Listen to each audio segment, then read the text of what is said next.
Turn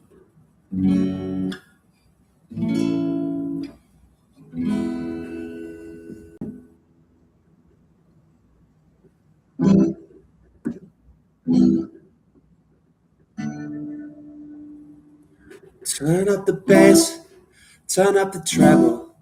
I'm about to take you to a whole nother level. DJ, turn up what you're playing. Want the whole club to hear what I'm saying. Because this girl means so much to me. Now we on the floor while she touching me. And if I'm gonna take her home, it's gotta be better than what they do on the radio. Gotta be the crunkest, whatever that means. And the loudest, gotta be the best damn love song she ever heard in her life.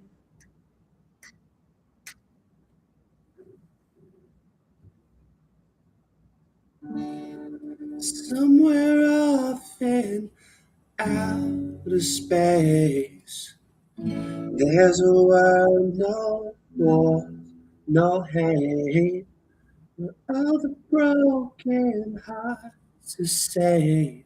I don't know where it is, I just imagine it.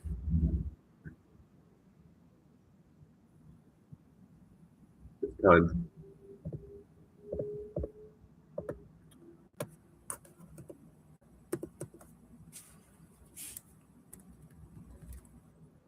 Not gonna snooze.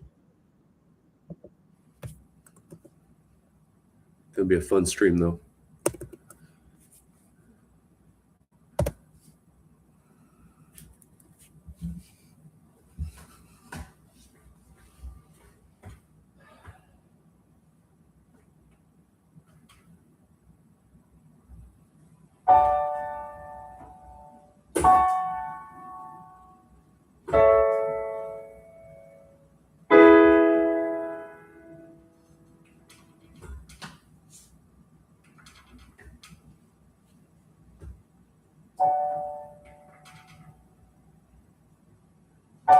Somewhere off in outer space, there's a world, no hate, all the broken hearts.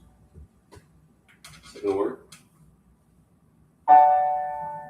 Outer space, oh no, all the broken hearts. Fine.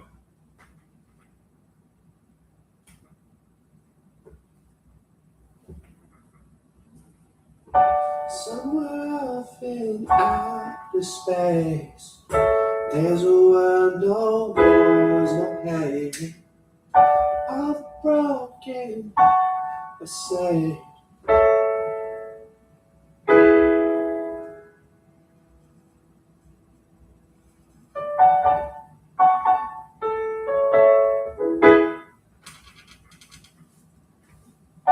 Somewhere off in outer space, there's a world, no wars, no hate, all the broken hearts are saved. I don't know where it is, I just imagine it. You're here right now. I can feel it, it's about to go down. There's a time and a place for a face in the crowd. Today is the day, stand out, stand up, stand your ground. Be the who that you are and be proud. I got it.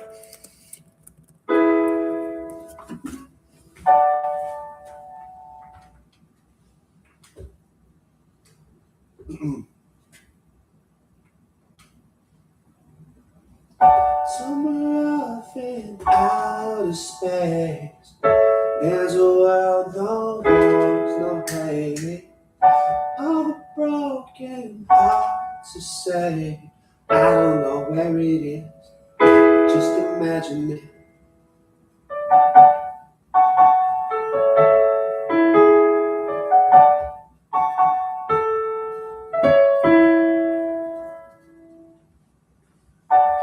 We're off in outer space, there's a world, no wars, no hate, all the broken hearts are saved. I don't know where it is, I just imagine it. Here right now. I can feel it, it's about to go down. There's a time and a place for a face in the crowd of the days that they stand out. Stand up, stand your ground. See, there's like a second delay. I need better technology here. There's about a second delay from when I record, when the recording ends before it restarts. I wish it would just loop through immediately. Defeats the purpose, because otherwise I have to play that entire song instead of just repeating the chord progression. If it played back to back to back immediately with no rest, I wouldn't have to do anything but play the chord progression once. And it gets even worse for very complicated songs. Or some rap songs like Eminem. He does a lot of very odd, almost incorrect things that just sound good because he's so talented. And it gets me off time. Because his syllables, and it's not normal like a country song where it's 1, 2, 3, 4. It's things that's too many words. How do you fit that in? And then he slows down. And in your head, when you're trying to play that, if you're off by that much, maybe you can survive and get back on track. But when the damn thing pauses and loops at the end, I can't play the chords consistently. No human can be perfect on time for 5 minutes. And then also factor in that second delay or whatever. Or if I could just loop it, I could play it correctly 1 or 2 times. And that way it's the same amount of time throughout. But if I get off at all on those Eminem songs and stuff, I just stay off. You can't get it back. And then you have that little delay between. Yeah, whatever. Drives me insane. Okay, let's sing some songs. Somewhere off in outer space, there's a world, no wars, no hate, where all the broken hearts are safe. I don't know where it is, I just imagine it. We get it here right now. I can feel it, it's about to go down. There's a time and a place for a face in the crowd, and today is the day. Stand out, stand up, stand your ground. Be the who that you are and be proud. And when you feel that you can't make it sound right, there is a time we're supposed to get loud. You don't like those rules, remake them. Because we live in snow globes, shake them. You don't like what it was, then change what it is. Good stories only are what you make them. Wake up, get up and do something. You got to wake up, get up and do something. Yeah, it don't take much, it's a simple equation. You plus your imagination. Somewhere off in outer space, there's a world, no wars, no hate, where all the broken hearts are safe. I don't know where it is, I just imagine it. Right here, I can almost touch it. So near, we can live in our world, no fear. If you would be say, yeah, just imagine it. Right here, I can see it all crystal clear. We can put the whole atmosphere. If you would be say, yeah, just imagine it. Then it gets a little bit of a techno vibe to it. I live in a world that's in pain. You too, where the streets have no name. Because an untreated vet with a mental defect is about to get a Glock that's insane. Yet we sit on the brink with a drink in our hand and the other with a grip on an iPhone. Never looking in each other's eyes, alone at the stars one day. Wonder where the time goes. Zombies waking up when the ball drops. Too many hearts stop beating when the heart stops. Can't wait for the world to change. It's like waiting for the end of days. We got to wake up, get up, and do something. We got to wake up, get up, and do something. Yeah, it ain't going to be perfect. Nothing ever has. But we can try. Just imagine that. Somewhere off in outer space, there's a world, no wars, no hate, where all the broken hearts are safe. I don't know where it is, I just imagine it. Somewhere far off past the stars, where the light shines in the dark, where you can be just who you are. I don't know where it is. Somewhere off in outer space, there's a world, no wars, no hate, where all the broken hearts are safe. I got my songs pulled up. Feeling a little bit sick. I had the flu over the past couple of days. A lot of people coughing.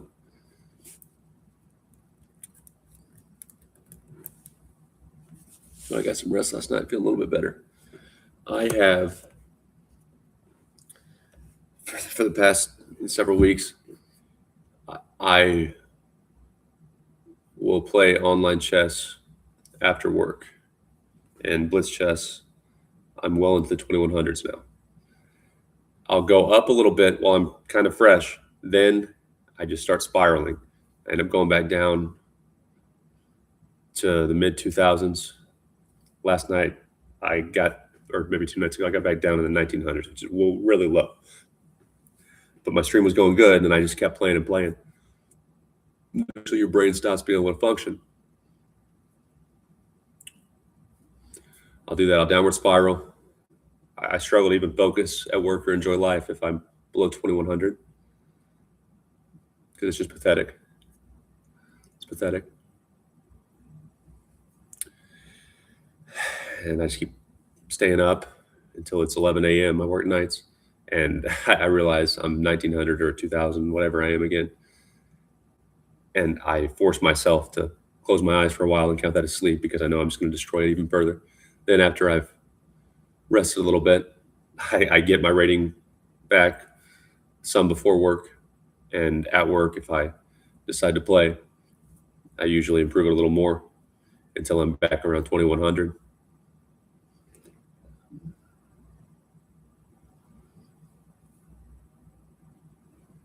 I'm going to get my Blitz to 2200. It's just a matter of focus and taking it slow so I don't get tired and mismanage my clock. Then I might be done with online chess forever, aside from one yearly max out, like I did my Rapid, and I streamed that. That is the healthy way to use devices. In the case of chess, I'll play over the board all year. Then next new year, we'll see how much better I am online. I strongly believe improving our over-the-board rating will always translate to better online play. If we get a better online rating, I don't necessarily think, especially until you're very, very good, like title players, if we improve our online, I don't necessarily think it's going to show up and over the board. A lot of ways to win online games at the lower levels, and I consider myself at the lower level still, even though most wouldn't. 99.8 percentile. But it's a scam. I can't in good faith promote the app. Not that they wanted me anyway. They wanted Tyler One to talk shit on Masters, and it's just business, but don't fix anything until men get their lives ruined or unfortunately kill themselves. Oh, now Hans Niemann thing was wrong. Yeah, there was no evidence. Yeah, shouldn't take Daniel overdosing to realize that. So I don't want any part of that. And I'm just not feeling that great about life. I hope once I stop sitting inside playing chess all day like I've done for most of the last 5 years, I will feel a lot better mentally. I'm not going to complain or cry, but maybe if more people talked about how they were feeling, some decent men wouldn't feel the need to leave.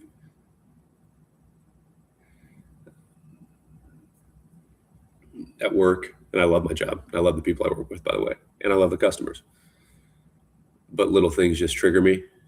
Like I said, I hope that stops happening once I prioritize my rest and work out more instead of playing a game inside all day. A woman who happened to be black, and she's nice. She's not a bad person at all. Dealt to her many times. But she had her phone at the table, and she usually doesn't do that. I have to ask for my license. There are certain things. I don't know if that's one of them necessarily. It's just a rule. I understand we're not playing poker in a lot of the card games that I deal. Even if you recorded the hand, it wouldn't necessarily give you an advantage. It's just a rule. And there are many reasons for the rule. Even if I didn't like the rule, I don't make the rule. I asked her kindly to put the phone down. She stood up.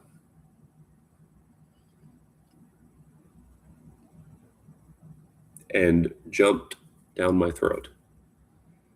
What you did? No, you can't. Last dealer didn't do this. He might not have noticed it. I'm just doing my job, and just got so upset with me, even though she's otherwise kind. And later, one of our dealers, who happened to be a black woman, and again, I like all my coworkers and people there, asked her the same thing, because that's our job. Would you mind to put the phone away, just not at the table? Oh, sure, yeah. No, no problem. You're right. Like, I asked you the same way, and just as respectfully, and you jumped down my throat.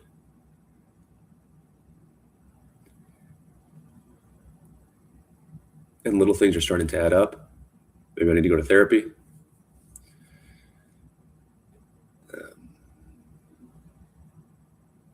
Maybe the Narodisky situation triggered it. Thinking back to my friend's suicide. But I'm not that excited to be alive. I would never leave as long as my dog Nova is here. She's the only one I'm directly responsible for. But I was just born. I didn't ask to be or not be.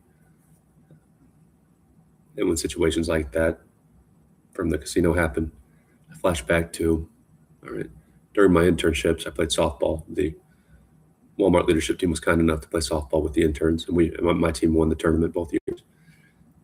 And of course, we got to take a picture with the big shots. But there was a special second picture, which was the Arkansas graduates. And at least one of them was in the CEO's fraternity. So they were brothers. How many black men in that picture? How many women? How many happen to be gay? Like my interns, no problem with them. Zero diversity in that special picture. Zero. White boys taking care of white boys for generations. In some lawsuits, women have called Walmart a white boy frat. And now that some of those white boys are 60, about to retire, never had to compete with AI. And AI is not a competent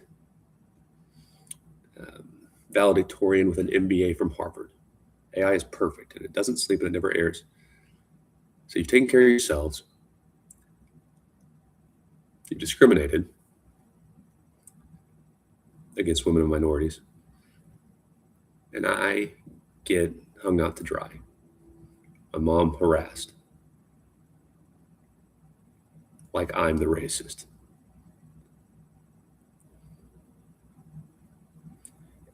And I think the feminists in chess are probably better than most because they're highly intelligent. And even if I disagree with them, if you can put together a logical argument calmly, yeah, cool. Yeah, at least she explained it. She explained why that guy needed to have his life ruined, or why we went to social media. But everyone does have a breaking point. In the online stuff, I could work my entire life and get accused for cheating. Almost as bad. I could play cheaters, waste my time, get frustrated, thinking, oh, I lost to a person much worse than me. They were using a robot, and I have no way to know. And then I just wasted my whole day mad because I didn't beat a robot in chess. Why would I do this to myself? And Kramnik went after Narodisky with no evidence at all. Carlson attacked Hans Niemann and then wouldn't even explain himself. Just let the guy suffer, taking the war off the board. And unfortunately, people like my mom can say, be kind, let them deal with that. Like, they're sleeping fine, Mom. They're sleeping fine. Your son sold his house. Real easy for you to talk about kindness. And there's more to life than winning in business. When you're sitting in your nice fucking house, I had to pack my boxes during COVID lockdown while the company preached how hard COVID was, how lonely, you can't see your friends. This is unlike anything ever. Care for each other, check on each other. And then no bonus, fuck you. H-1B visa holders, former Deloitte consultants, some who still have jobs there, reported me for things I did not do. And a lot of my mission with chess is that almost anyone can learn, if not master, almost anything at any age. And they didn't like that audit because we're not considering Americans, which is illegal. It's actually illegal to use an H-1B without searching for qualified and willing to work Americans first. But it's the white man's turn. I don't get to talk, forge documents, lucky to have any evidence at all. I'm just done with it.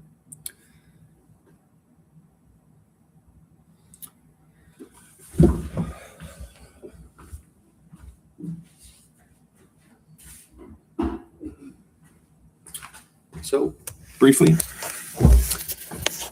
I will never regret playing online chess because it kept me out of prison during the weirdest time, not just in my life, but in history. Here's my plan for chess and content going forward. I missed Sunday rating games today because I forgot they changed the time, and when I went online to register at about 2:30 for the old time, which was 3:30 start, I noticed the last round was being played.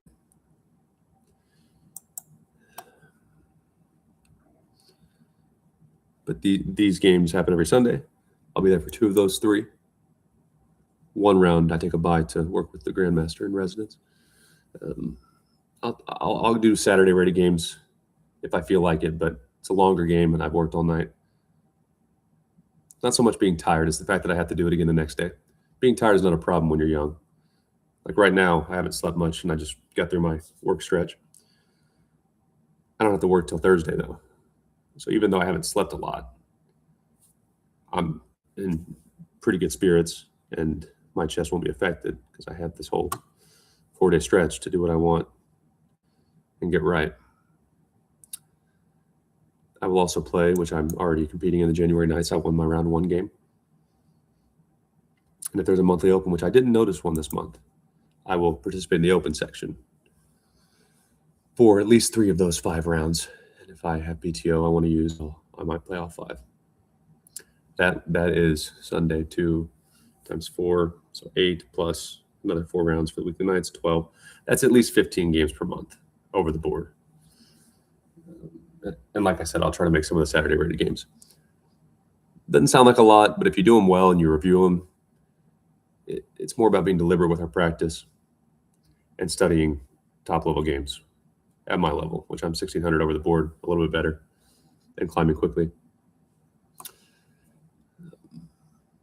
But I'm going to do that. I'm not going to worry. And if my numbers take off over the board, I really think America,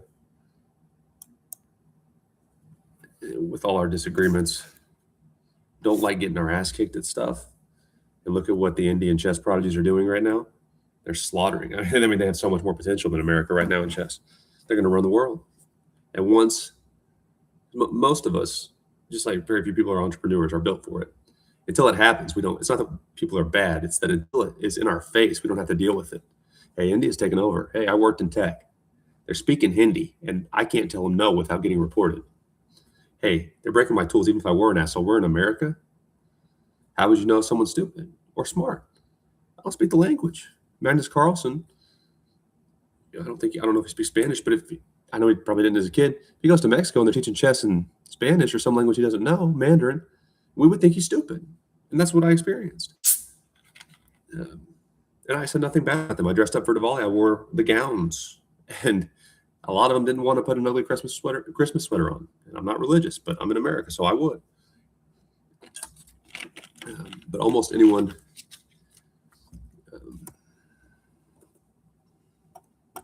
got a chat. Hi, Brilliant Blender Zone. Hope you're doing well. But I saw that, and I anticipate what's going to happen in the future when intellect is their pride. Okay, so the corporation is going to bow down to them. But what if intellect is my pride? I'm in America. Soldiers die for freedom of speech. I want to learn. And they don't like that because intellect is their pride. We're in America. If I went to India, I'd be speaking Hindi. I would take Rosetta Stone until I was at least able to understand some Hindi. Out of respect. But here, we're racist for expecting the same mindset. And once it's in our face, and America really is in trouble, or we're getting voted out of politics, people will really care about education and intellectual pursuits. And hopefully there are ways to make a living in chess without being at the very top Right now, it's not the case. So if my numbers continue to improve, the amount of time over the board I just mentioned in my schedule, that's not too much, even working a job and raising a family. Then maybe I'll get to make a living, but I can't do the content. I can't tell jokes. I wouldn't say I'm a slow player. It's hard to say because I'm new to chess in the scheme of players who are really high rated. I haven't had enough time in chess to really know a lot about my style. But when I'm telling jokes or telling a story, which is what you have to do when you're streaming, and Blitz is worse because I don't have as much time, but I run out of clock. I lose a pawn. Oh, it's just a pawn. Yeah, it's not just a pawn when you're 2200, actually. It's the game. And then to fight back, even if it's not over, I definitely can't talk then. So how am I going to stream it? I can't. I have to play. I have to not speak. So streaming and making a living that way, I would rather just deal cards. Nothing more frustrating than knowing I got a few people to laugh, but destroyed my rating and what I care about in the process. And going back to the Kramnik and Carlson accusing Naroditsky and Neiman respectfully, or not respectfully, what's the term? Respectably, meaning in that order. So Carlson accused Neiman and Kramnik accused Naroditsky. Man, maybe you're right. Maybe some people do cheat. But if I get strong and someone with influence says I cheated, it's over. So how can I get motivated to work for that? I could waste a lot of time.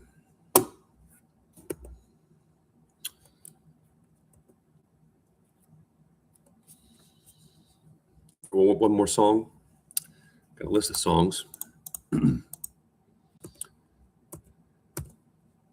give my brain rest. And every 20 rating points I gain, I've got that timer so I can take a break.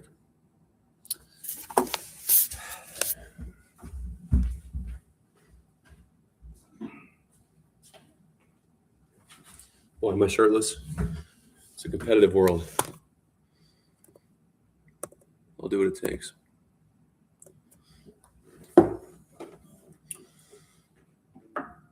When women do it, they're just competing in business. When men do it, we're misogynists. You wore that white sundress, smoked a club cigarette, danced barefoot, and your hair was a mess. You drove a Jeep Cherokee, but no money for gas. Could've looked at you all day long. You tried to downplay your beauty, but you couldn't fool me. Tried to play like you're tough, but you grew up by the beach. Said you hated the world, but somehow you liked me. Could've looked at you all night long, all night long. Could've looked at you all night long, all night long. How can I forget you in the morning? How can I forget you? I was dreaming you were standing there wearing my t-shirt, wishing that you could still be here. How can I forget? I can't. How can I forget? I can't. How can I? Yeah. How can I forget you in the morning? We ran 10 blocks in the rain, girl. Train ain't running this late, girl. You're the only one to do me like that, the only one. Why you biting on your lip like that? Don't stop falling through that doorway. Stop it. This ain't no way. Okay, smoke break. I shut my eyes for a second. You were gone, gone, gone. Now I'm thinking about you all day long, all night long. How can I forget you in the morning? How can I forget you? I was dreaming you were standing there wearing my t-shirt, wishing that you could still be here. How can I forget? I can't. How can I forget? I can't. I can't. You wore that white sundress, smoked a clove cigarette, danced barefoot, and your hair was a mess. You drove a Jeep Cherokee. I let you slip through my fingers, but you're stuck in my head. I've been thinking about you for so long, for so long. How can I forget you? In the morning,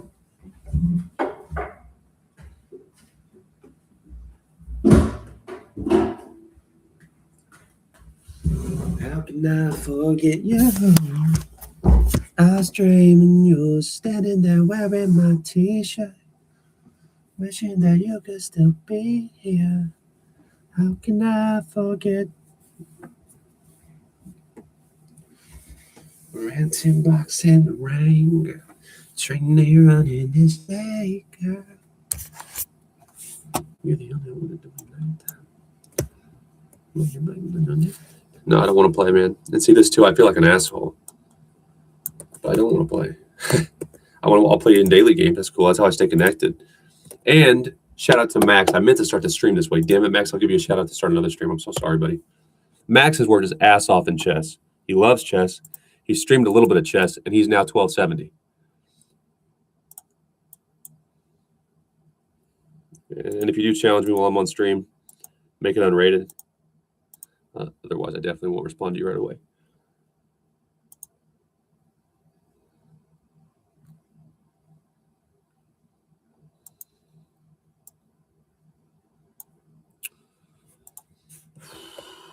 I need to be 2200. And the reason I've kind of capped myself at 2200 is not because I couldn't get higher. I definitely could. I was at 2199 and I'm playing half-ass. It's because it would be a chore. Oh, 1299, Max. I feel your pain, buddy. Still, great job. Great progress. That's awesome. I feel your pain. You know why? You know why I have empathy for Max being 1 point shy of getting that 1300 award? Because it's torture.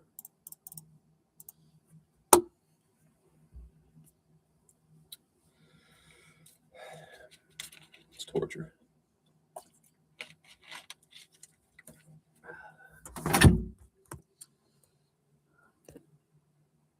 Hermoso mi chico. I'm far from fluent in Spanish. I did take Rosetta Stone, so, and I can sing many Enrique Iglesias songs in Spanish. A few I had memorized. Lloro, he's full of shit. He's exaggerating. So, lloro por ti, soñando que lo nuestro tiene algún remedio. Lloro por ti, es que no hay forma de olvidarme de tus besos. He doesn't know what it means, though. Te busqué en el infinito, but I couldn't find you in an infinity. If I can't find you in infinity, it's going to be tough. En las huellas de tus labios. Would that be in the traces of your lips, possibly? En uno de tus cigarrillos. Esperando hasta cansancio. Y tú más y tú. Yeah. Something about you're filling the void. You have filled the void. Now I'm lost in a corner. Un rincón donde tu boca fue mi alivio. That's just because you were my relief. I had a tournament long ago, man. I'm struggling with emotions. I kept on fumbling winning positions, bro. Yeah, when you care too much, it's a problem. I feel you. Let's talk about that brilliant blunder zone. Brilliant blunder zone. I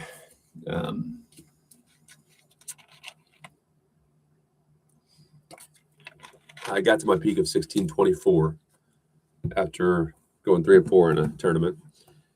And then my final round, 2 rounds of the weekly nights, and they were good players at 1550 and almost 1800. So one was slightly better than me, one slightly worse. But I didn't play well in either. And it's because I felt like I needed to win them. Hey, 1624, two good games after that, and I'm pushing 1700 possibly. And I blew them both. Got back down to 1598. So I went in before the first round of this month's nights, which I'm going to look at a little sequence from that, just trying to care very little, care just enough to show up on time,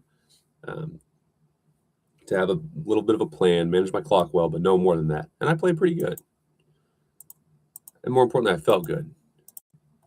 The opponent was low on clock. And in games where the opponent gets low on clock, this is not the right way to do it. It's a bad habit, but in online especially, you think, all right, make some moves that are decent, just let them keep suffering.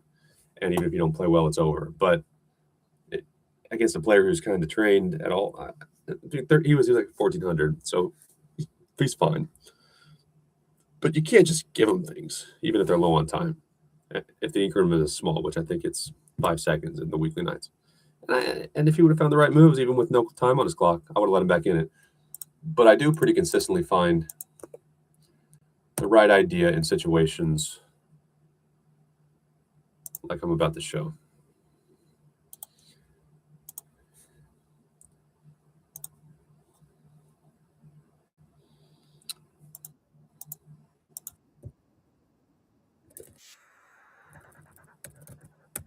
In my monthly recaps of my over the board games, I'm going to start showing more parts of a game than the whole thing. One reason chess will struggle to reach the masses is those who promote it love chess so much because they played it their entire lives and they're pretty good at it. They struggle to not only dumb it down, but they would never consider just showing like a fork and then killing their video. Or moving on to the next game. It's over. Well, but I have to explain this. I have to explain how it got there. I struggle with that too. Because I would like the world to be intelligent and consider the whole story. But the reality is we have a TikTok brained world now. And that means they don't understand how you got there. They don't understand how you set that up. They don't understand that you calculated for 20 minutes and how hard it was to find the idea. Yeah, they don't. So I would just highlight 2 parts of this game, even though there's obviously a lot more moves than that. All right, don't do this. But when I play a lot of online and not enough over the board, I'll start overlooking little nuances that could really matter against a good player. All right, I don't want to damage my pawns, but I have to. At a glance, you think, take. You do have a target, take, but you can't escape, so I'll get that knight eventually. But what will happen if I don't damage my pawn structure and accept this? Accept my advantage being my bishop pair, and the opponent damage my pawns a little bit. What happens is you take, I take, which of course I figured that. You take, I can't escape, so I would have to take. I figured that, but now it turns out I'm up 2, and I figured I could get at least a pawn.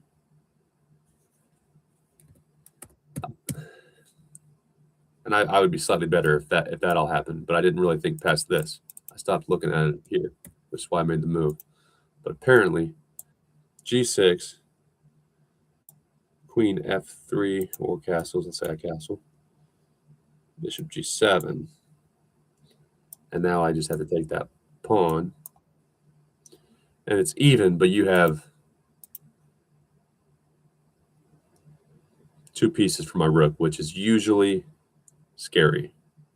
That's why in a very common online, like, not trick, but open, it's possible to give a knight and a bishop away with check for the king, pawn, and the rook. It's not a good idea, even though it's equal material being traded. You give away 2 pieces that could work together later, and they never will be able to because they're gone now. Oh, shoot. So that would be the first one I would highlight. See, I get into it. I like chess.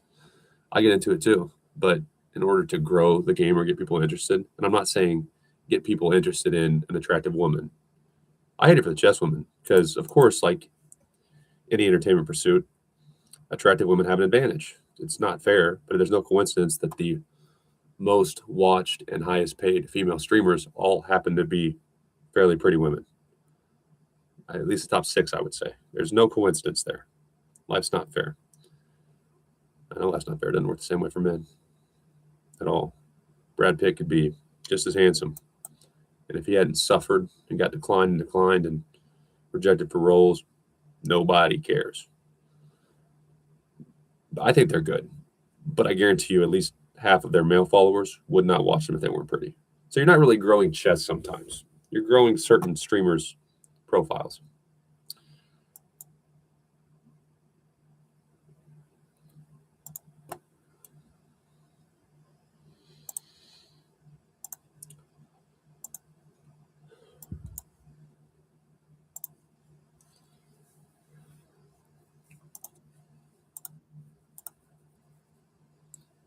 Okay, and the other sequence, which the opponent is literally on seconds now.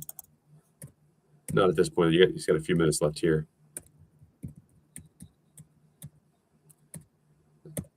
I didn't do a lovely jab, but I saw this coming.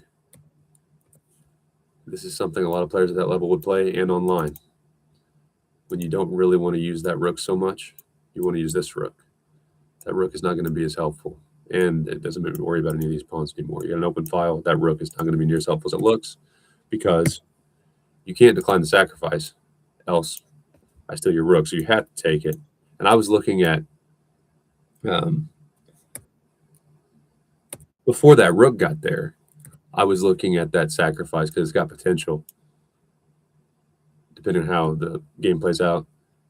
I'm like, okay, but could your king somehow work around? And of course, what you want to do is you want to trap my king, which that rook is not necessary to trap my, not king, my queen. So I don't know why you made that move. It's not a good move. Then do I have the sacrifice still? Because you could decline it then if I don't have a target. And I would have to use my queen and my bishop to try to trade queens because the rook would be trapping my queen and my pawn doesn't let my queen escape. And the only way to do that would be here if you decline it and that rook didn't make that move. You could go there, which would eliminate my ability to take my queen here and force the queens off because you'd have an extra defender being the king, queen and king. So I could not give that check and just trade and get out of this kind of tight spot with my queen. But since you gave me the target, you can't decline the sacrifice at all. And even there with my rooks lined up, which again wasn't a great move, you got to worry about me pinning your knight and getting that before you can try to mate, because black is going for mate because he's out of time. And here, completely overvalued me having like 10 minutes and the opponent having, I think, seconds at this point. Not very long. And I'm just making moves. Terrible habit. But I do consistently get sequences like this right. Like that bishop sacrifice. You'd be amazed how many at this level, in my opinion, is one of the differences between his level and my level, wouldn't make that move. They're looking for end games that are not just equal, but the material is the same. Bishops and bishops, rooks and rooks. The lower levels, even once they start to have some understanding of strategy and stuff, they still want similarities too much. You got to get more comfortable with a rook, a bishop, and a pawn versus a queen, and different positions where the material value is pretty close. But who has the advantage? You got to evaluate that. You can't just do math anymore. And they don't like that much at the 1400 level. I know I didn't. I like it better now. So you got to factor that in. And that would have, even if you don't see it through, that would eliminate this craziness.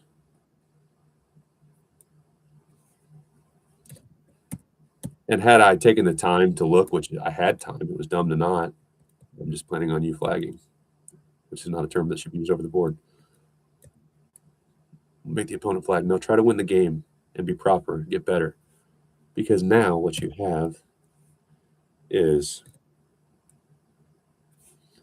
my queen doesn't take. Of course, I wasn't intending to when I made that move. I'm like, can you take that pawn? I was trying to figure it out, but I didn't think long enough. I didn't want to work. I'm like, you might be able to, but you're almost out of time. I figured. Then you just take when I discover. And any rook checks, you just take the rook. So I'm in bad shape. Winning idea. Just got to work a little bit longer and finish it off.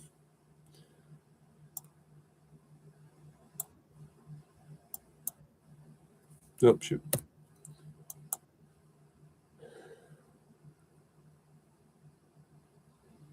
Then I have to remove the knight from defending this rook, which means you can take either rook, but I guess it's slightly better to take this rook because it's threatening a pawn and controlling the 7th rank. So I'm only up 1, but my rook is arguably better. Your pawns are fine, but you do have a backwards one. Then I'm going to win a chess battle. Get comfortable making a move, even if you don't see it through, even if it's not something you normally do, even if it's not comfortable, because eventually we'll have to calculate that until it becomes easy. Take that pawn. Even though I'm 1600 or a little better, with time being a factor, I try to walk around the room and even stand from behind my opponent so I can see what he's seeing or she's seeing. And when I was standing behind there, I don't know. I didn't want to think about that. What happens if you take that pawn? It's easier just to assume the win, but you got to take it. And even if you're wrong sometimes, you got to see what happens. If you don't make that first move that you know is probably right, but it's not comfortable or familiar, if you never make the move, you'll never get better. In online chess, it gets us to where we want the game to be a clear advantage for us, or we're clearly losing so we can move on to the next one. And you got to work. See, I want an advantage. I want it to be easy instead of just having a little bit of an edge, definitely winning.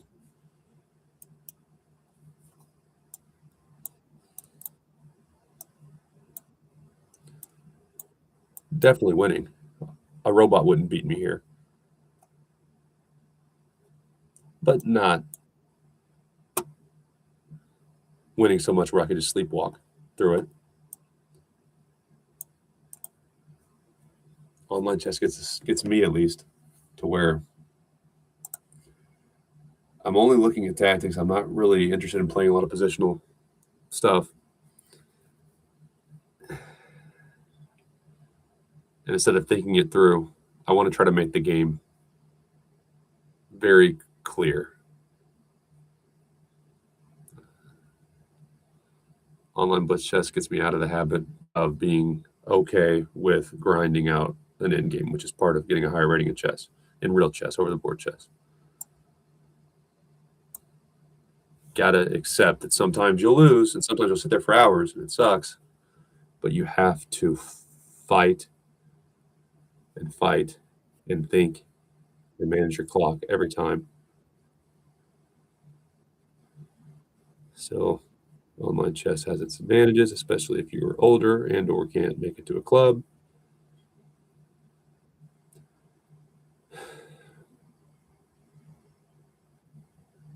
Like I mentioned, I think America is going to take education more seriously as other countries do and pass us up.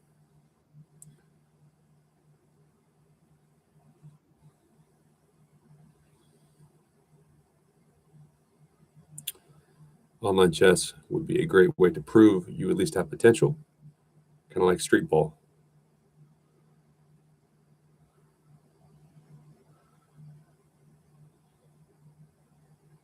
I don't see anything wrong with it, though.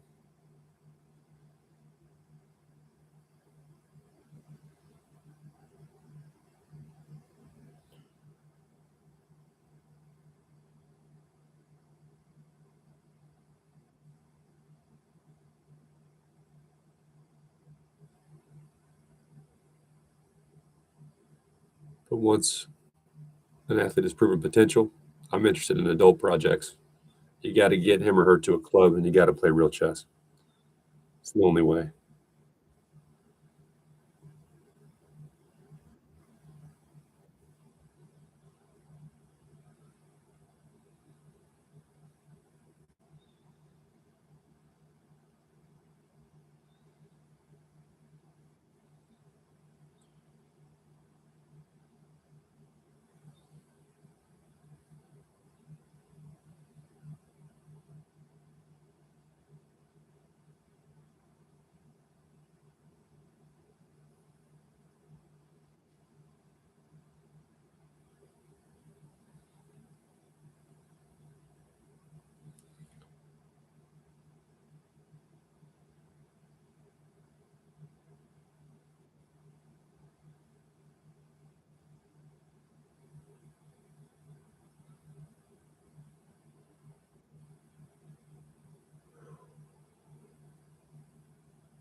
Not a good move.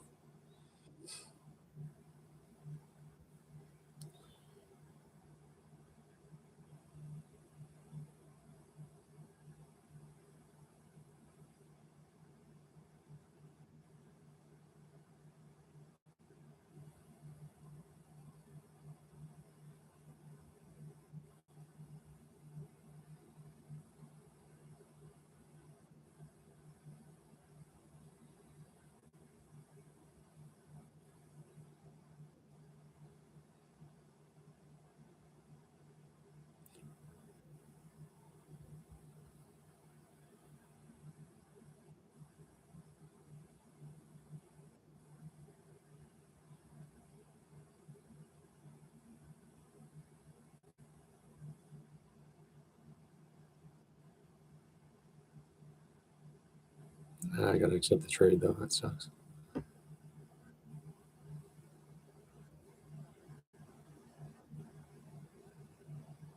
Bad job of me here.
Damn it.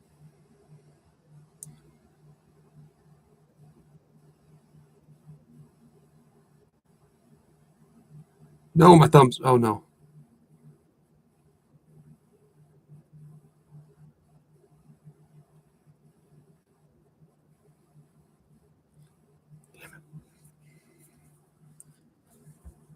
See, kind of like when someone's cheating, the chat request. I don't need it, man. I don't need it. Hey, Some people act like they've won the fucking lottery when they beat a amateur chess player online, and over the board you get at least human decency. And this is why I say I got to rest and stuff. I'm not necessarily tired right now. But losing games that way, or drawing them even, is just painful. Sloppy as hell, and this is more than good enough. I wouldn't say that was a good level of play for 2000s, but it's not that uncommon either. Just completely blew the game. The opponent blew the lead. I was managing my clock poorly. I can't get excited about it. I get excited about art and artists. This is chaos. Like I said, it does prove I'm able to make reads quickly. At some point, any athlete would have to work with a proven coach, and I'm far from that level where I can't improve on my own. But why would a proven coach invest in someone who can't at least make reads at this level consistently and without thinking, basically reacting in blitz chess? Why would they waste their time on you?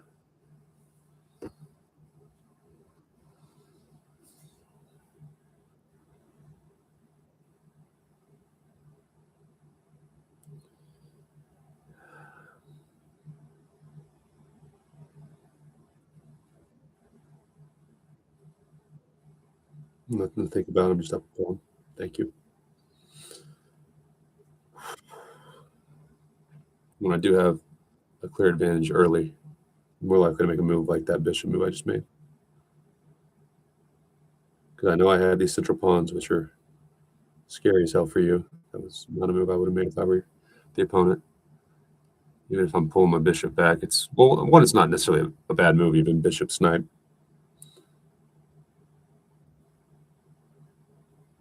But it was quick.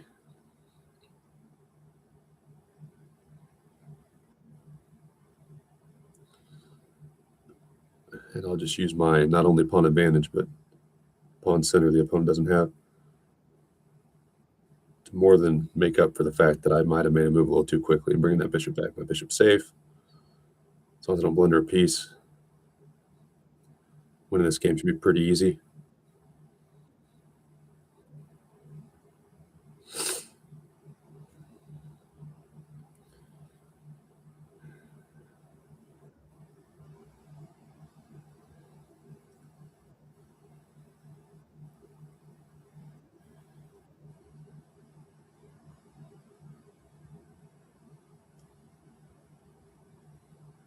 I go bishop b7 immediately. Blitz chess, it's hard for me to justify resigning.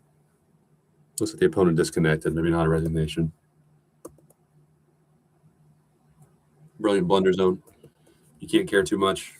You got to care just the right amount, as I mentioned earlier. This game is a good example of how to be a decent online player, which for most people, I think chess is cool. I don't necessarily think I like playing chess. I like the game. I'd say a lot of athletes are that way, though, in any sport. And Michael Phelps was getting deep. Well, I don't want to talk. I was gonna. Damn it! I sound like an asshole. I was gonna try to make a point about pressure and sacrifice. I don't mean like Michael Phelps was a druggie or anything. I actually like Michael Phelps a lot.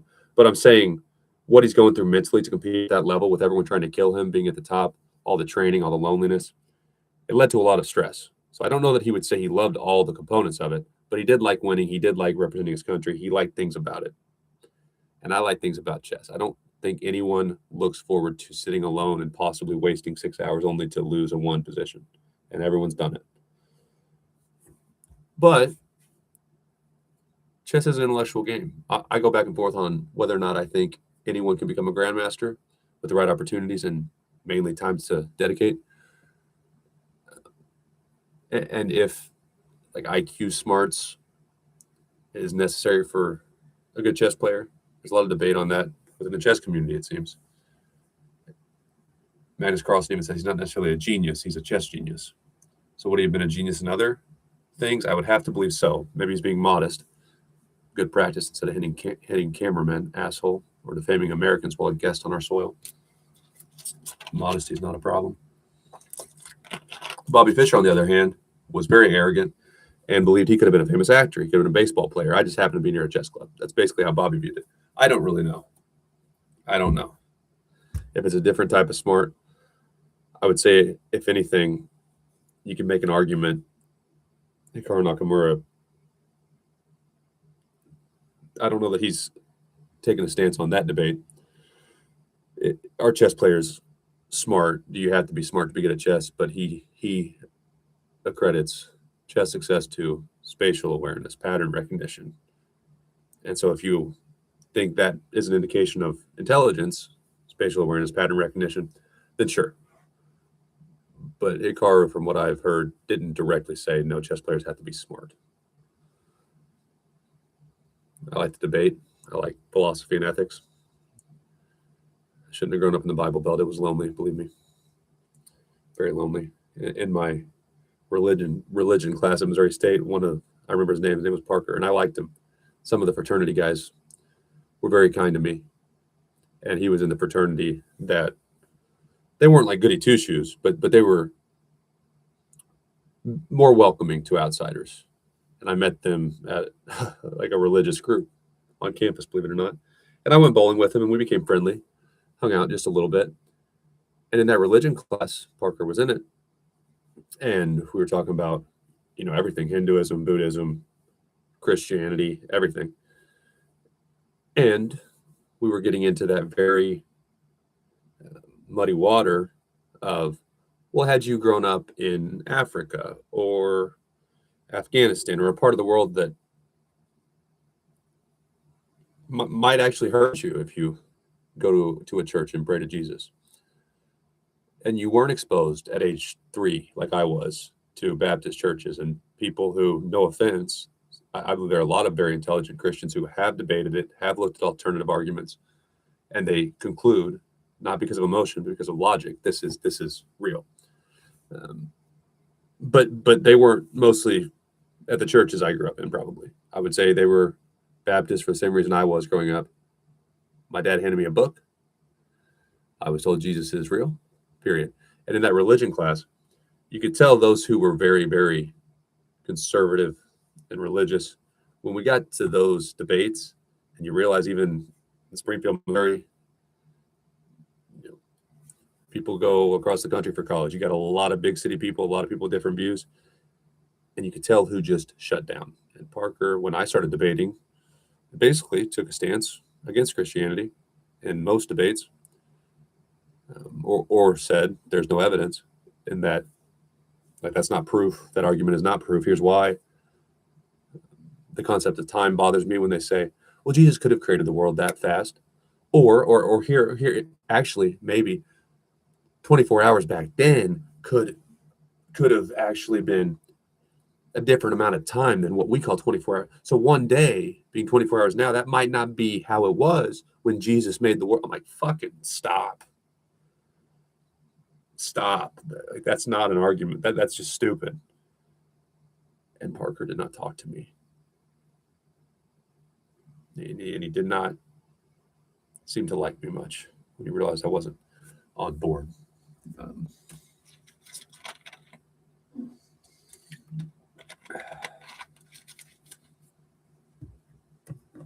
think I was talking about not everyone wants to be a chess player. The intellectual debate, that's what it was.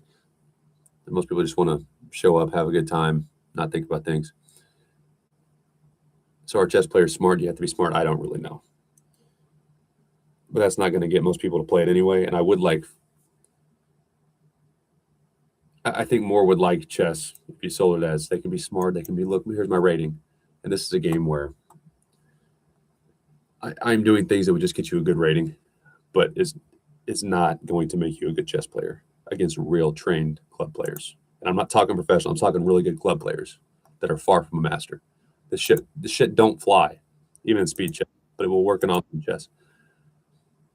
And it's atrocious that people who are really trying can't get to fucking 1,500. I sound like an asshole. Perfect one to grow your game, because I don't care to anymore.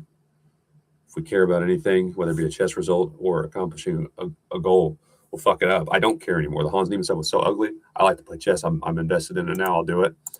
And I have a high level of respect for grandmasters. I think it's bullshit that the 100th best grandmaster would starve, especially if he didn't grow up in maybe Russia or India, maybe a few other countries. I don't know about chess politics that much. Whereas the 100th best baseball player in the world is signing a $500 million contract. Brock Purdy, who is a really, really good quarterback, Mr. Irrelevant. He was the last one drafted, got his chances, a few injuries, I think, earned the job. And Brock Purdy is not top. I'm sure he probably is in the top 100 NFL players now. I don't watch that much. But he just signed a ridiculous contract. He earned it according to capitalism. $265 million for 5 years. And 181 million guaranteed. That's absurd. That is not a top 10 player. He might be. He's very young. And he's very good. But he was only drafted in 2022, so he's still got a lot to prove if he's going to be a Hall of Famer. And that's the type of money he's making. That is not a top 10 player. That is not Hans Niemann even. In the scheme of chess, Hans Niemann, percentage-wise, is a lot better at chess than Brock Purdy is at football. If we're just looking at how he ranks against his peers, Hans Niemann is stronger in chess than Purdy is in football. Take what I just said with a grain of salt, but you get my point. And Hans Niemann's having to fight for his life. You're not getting $265 million fucking dollars. The lowest, some of the maybe not lowest paid, but the second string football guys are so much richer than Magnus Carlsen, especially that have a personality at all. It's amazing. So I have a lot of respect for grandmasters. And I don't care if I like them or not. I don't care if they're good people. Unless they're beating women or something, which I haven't heard any of that in the chess. Well, shit, I can't say that. That did happen. Whoops. I'll support them. I don't need to be a friend. I'll make friends at a meetup. I've stayed in touch with some of my friends from my younger years. I'm cool. Even if I dislike you. I know that's what your ability is. I don't have to wonder. Stab me in the back. Don't do whatever you need to me. Work is work. And I wish that friendships were more appropriate with the people we work with, but after my corporate time, I'm just not going to do it. And these are the types of games you need to explain, you need to sell, so people can feel like they have a chance. If we don't have a chance, or we feel like we don't have hope, we will quit. And when people quit chess, guess what? They quit supporting any grandmasters they might like. I know my mom watched a little bit of basketball when I wanted her to. She thought Steph Curry had pretty eyes. Steph Curry, the best shooter of all time, first ballot Hall of Famer, just maybe top 3 to 10, depending on how you rank. NBA's all-time greats. I like him because he has pretty eyes. I'm like, damn, did you watch the three-point competition, Mom? She might have if they gave a close-up of Steph Curry's eyes. That's unfortunate. But it's how most people think. And in chess, if you take away their momentum or you try to teach them to play real chess, you risk them quitting. And rule number 1 is not to have a good coach or to train in this way or that won't work. It's you don't ever kill momentum.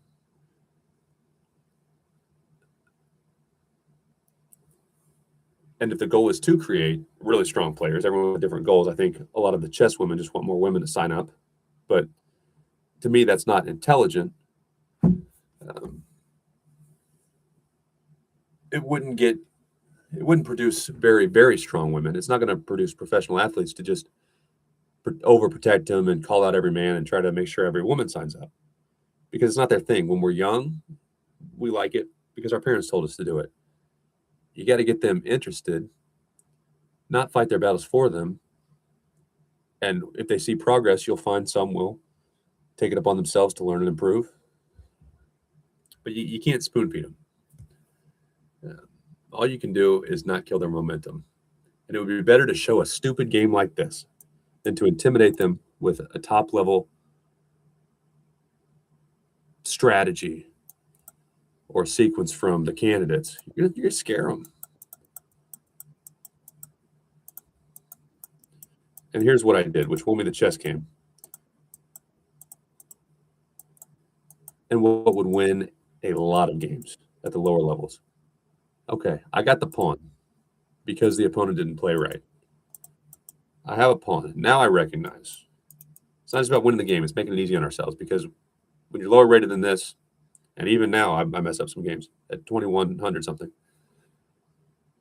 But just because you're winning doesn't mean it's easy to play. And in Blitz chess, that's even more true because you don't have time to consider risks. That move looks good, but it turns out if I calculate deeper, I'm screwed. You don't have time. So it's even more important to make life easy on ourselves.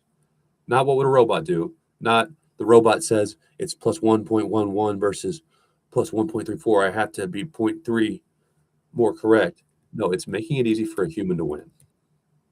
And I immediately recognized not only did I win a pawn out of the opening, I have 2 pawns in the center.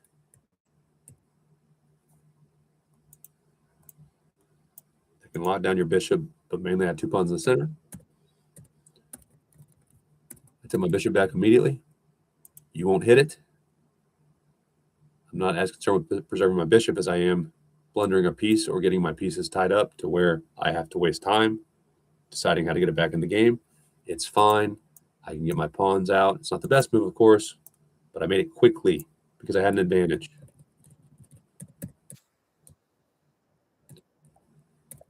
And a move like this, another, I probably wouldn't make it. At least I wouldn't make it automatically if I weren't winning very clearly. All right, I fixed my back rank issues, so there won't be any back rank mates now because I can slide. And this pawn chain is going to be tough to penetrate on the light squares too. So there's 2 examples. I did not make the best move intentionally, but I made it quickly, and I made it easy for myself. And like happened, I've got an extra move to steal that pawn because my back rank is not an issue. I fixed that earlier. I'll put that into a sentence.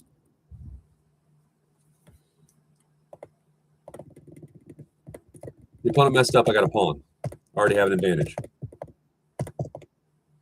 I say I'm up a pawn. I hid my piece. Not the best move. Up a pawn. We're saving time now.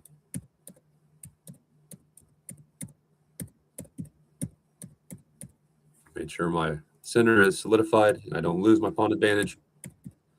And as soon as I get a chance, quickly eliminate any tricks such as the back rank checkmate. Not the right way to play chess. That's the right way to gain rating points online. Too many people. Too many people. Now, where's that bishop want to go? Is it here? Is it here? Where do I want to go? Doesn't matter. Because I made that move how fast? I've spent 15 seconds in this game. Opponent has spent 36 seconds. I'm up a pawn. So it doesn't matter. Win the chess games. Get better at chess later.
not much choice, actually.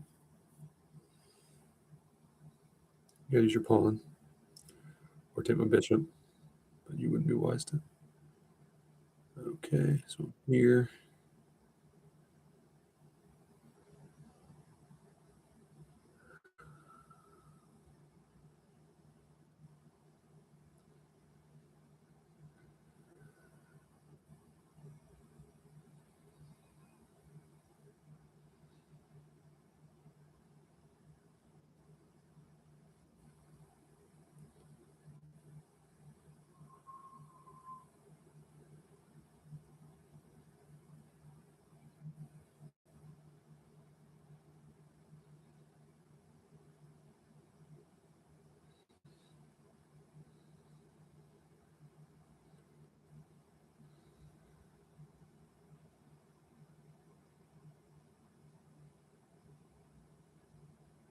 You gotta go back. Oh no, shit! The queen go. Oh man, that was almost really bad. Thank God for you.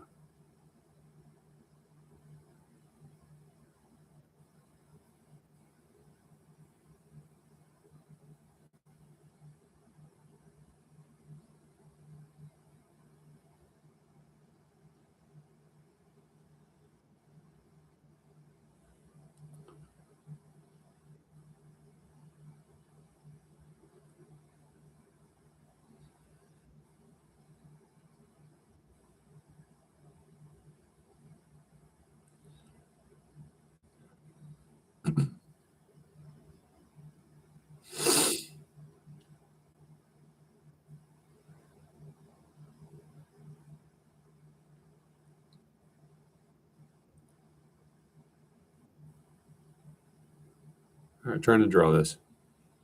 I better wake up and start playing better.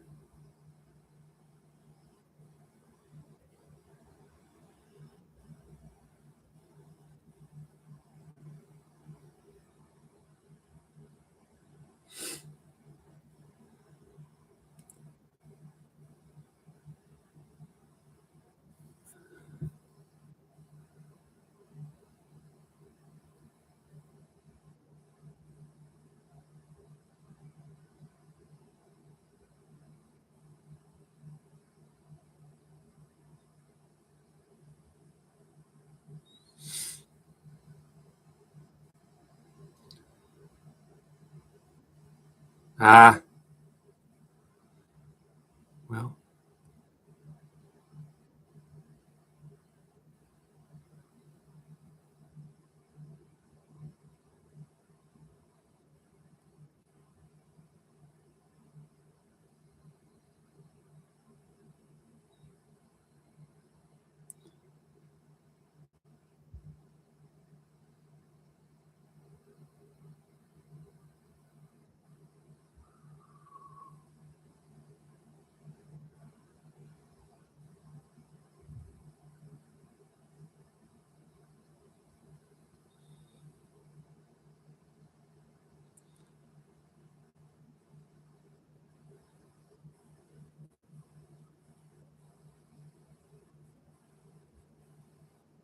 Ah, see, I gotta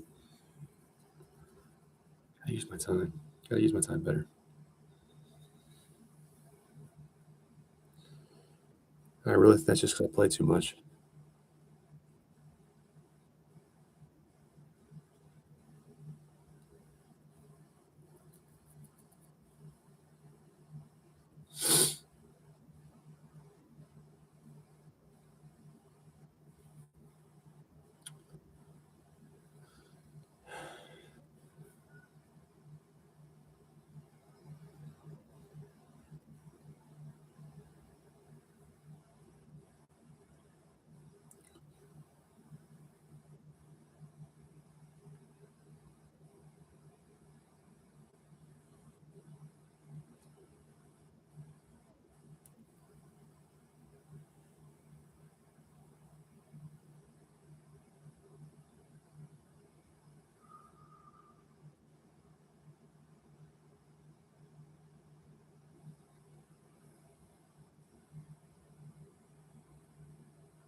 Gotta get her king safe. Gotta focus on her king safe.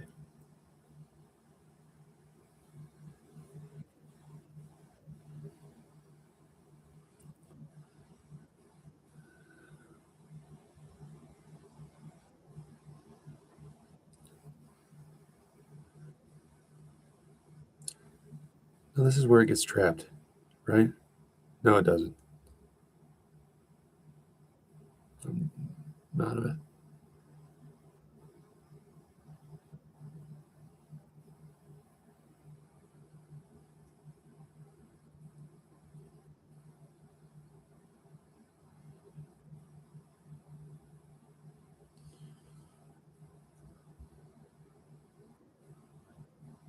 Gotta take it.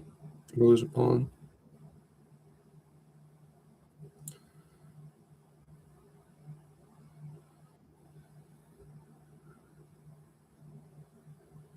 You take my pawn back though.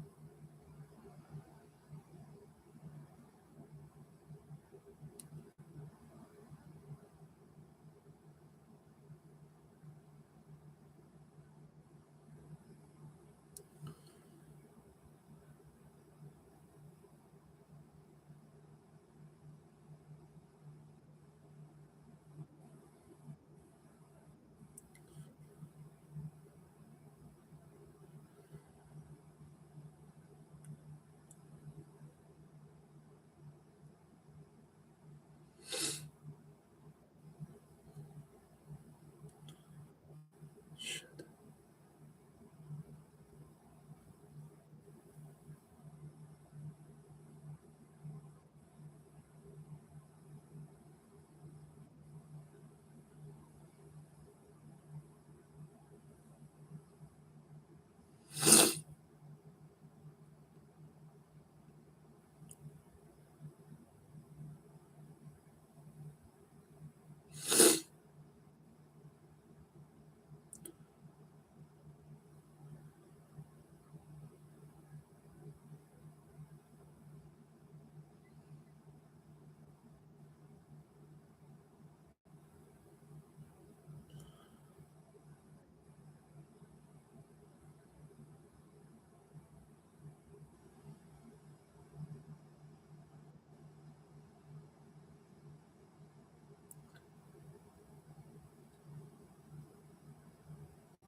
Because I can attack your rook. Your back rank will be weak.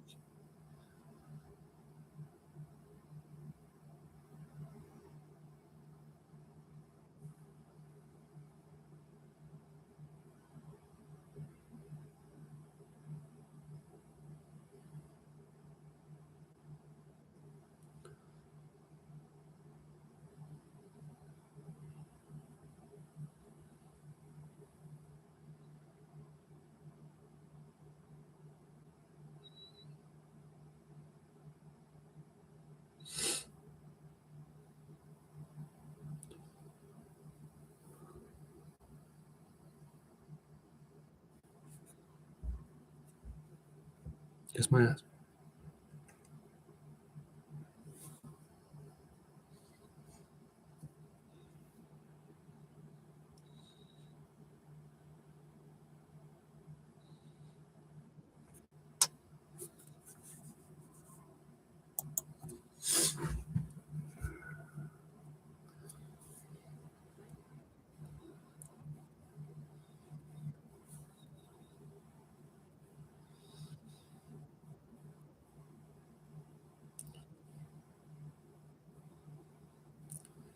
See, my king is safe now.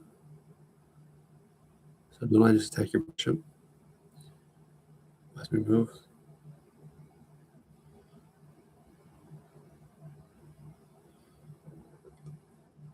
I'm look at this in a minute.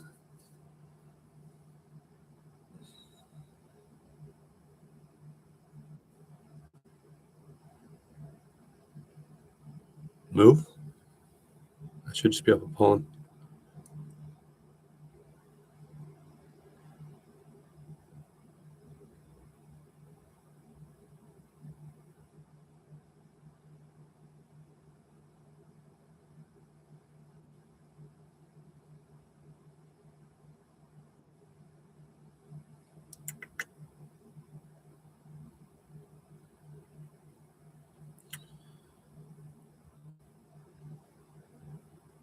No, no, no. Well, yeah, yeah, I'm in good shape.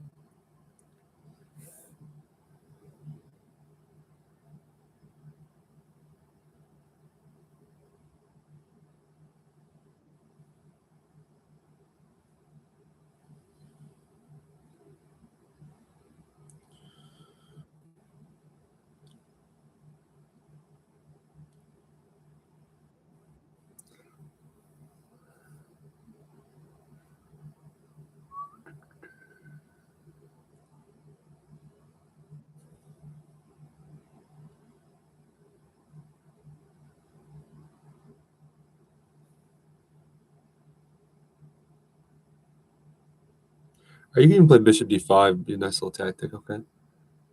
I call them tactics. I don't really know if that's the right term. Anything that buys you time. You're not winning things. That's why I don't know if it's a tactic. It's not a force sequence that wins anything.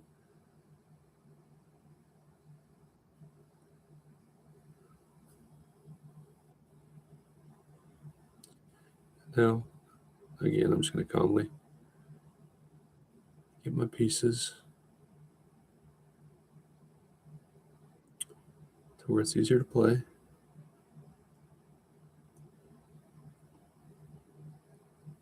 My pawn structure is fine.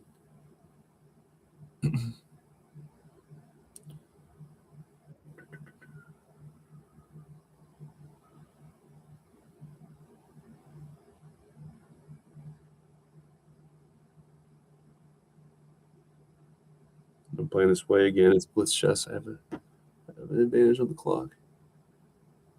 You don't have a dark bishop. We can go either way here. If you take that, oh shit, you're dark. You're there though. All right, let's see if I can attack your horse.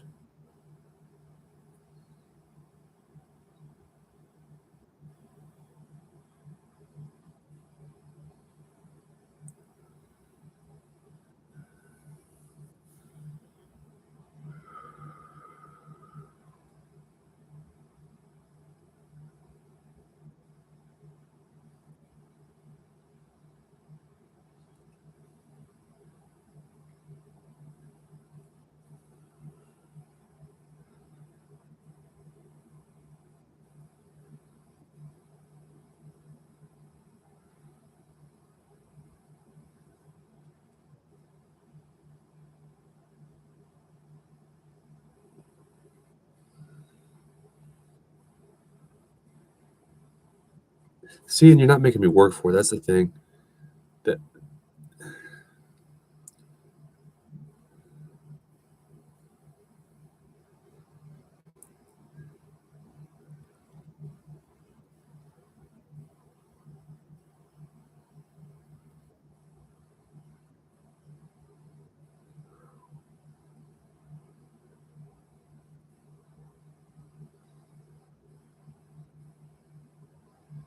so I'm gonna make life a little bit easier on myself. Why you make yours difficult?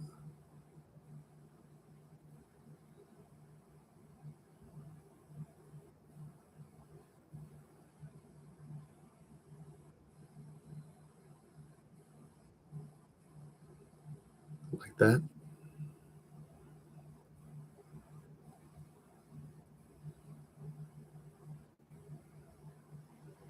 Ah,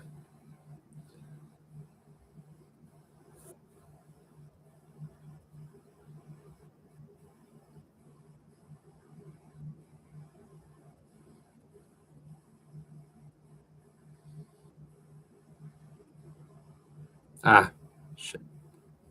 All right.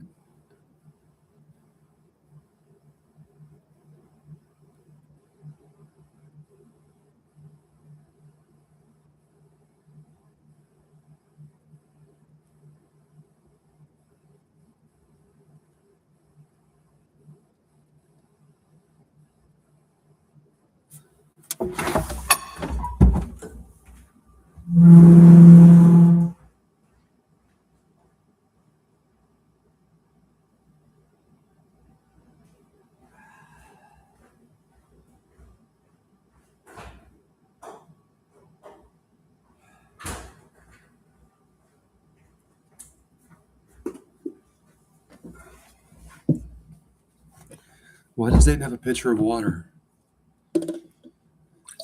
I've sold 2 homes. On paper, I was doing a lot better in life when I was 23 than I am at 30. In my head, maybe I'm putting water in my pitcher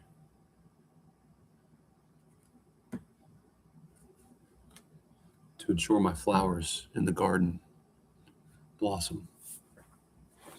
I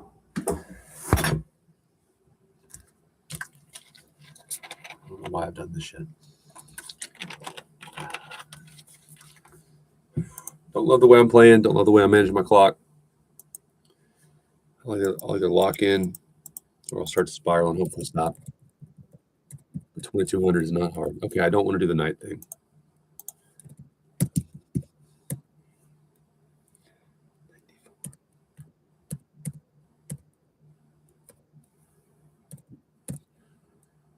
Bishop G4. Yeah.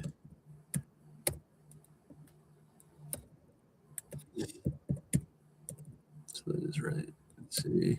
So bad. Over the board, I'd have time to think and stuff, but I also think I played this ignorance because it helps you win. It helps you win against players who aren't very good because it gives them options and they screw it up. That's what I'm saying. Make life easy. You know, I didn't manage my clock well, in part because I'm streaming. That's a super suspicious thing to say with all these cheating accusations circulating and me not playing chess until adulthood. I play way better when no one's watching. I've even tried to stream sometimes and be mute the entire stream. But I think of a good joke. Got to tell it, and that joke turns into a story, which turns into a rant, which turns into me downward spiraling 300 rating points. But I made it easy on myself. Like too many people when they have the lead, there's an early mistake.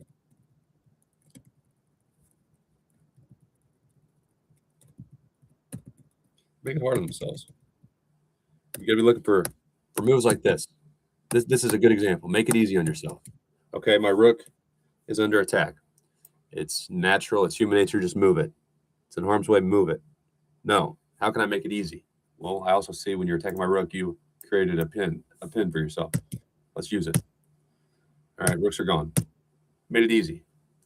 And then, even though I play freaking slow when I'm streaming, talking, and I'm thinking about jokes, and I'm thinking about when they're pre-recorded, I usually have a script in my head. Of course, even though they're pre-recorded, I couldn't predict a chess game, so I'm reacting to that.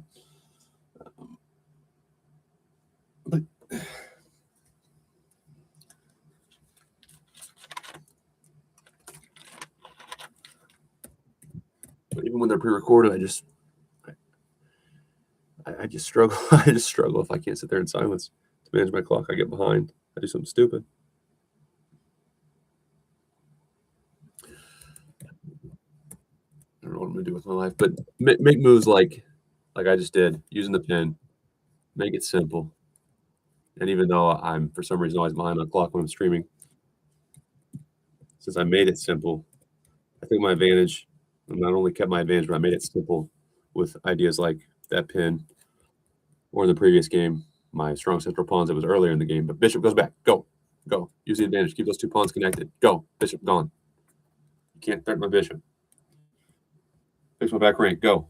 Advantage. There's an advantage. There's an advantage. It's easy to play.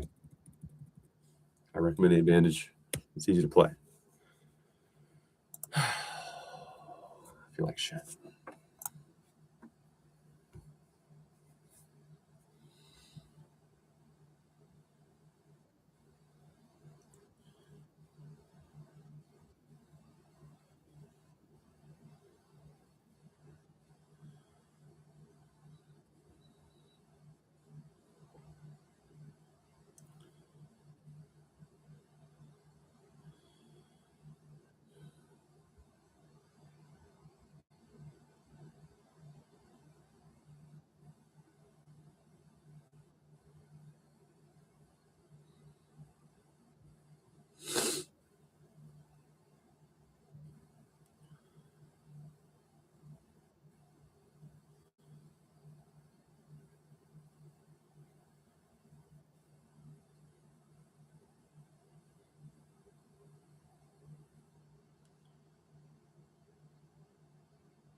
Again, we're trying to make this easy to play. Let me push in some king pawns.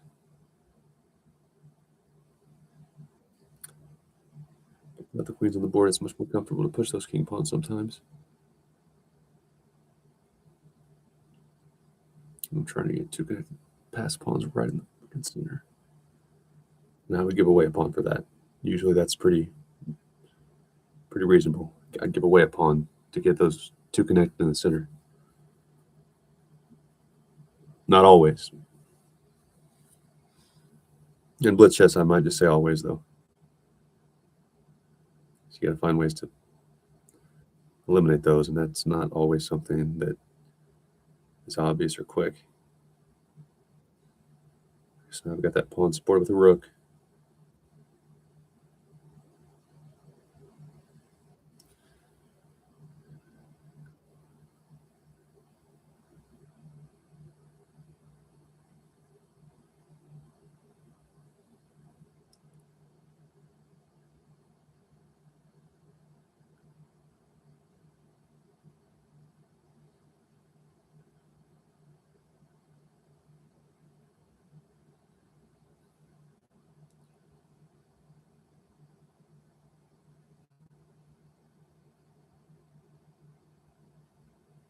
Shit. How do I fix this? I don't think I do fix this, do I? No. My other knight can't move.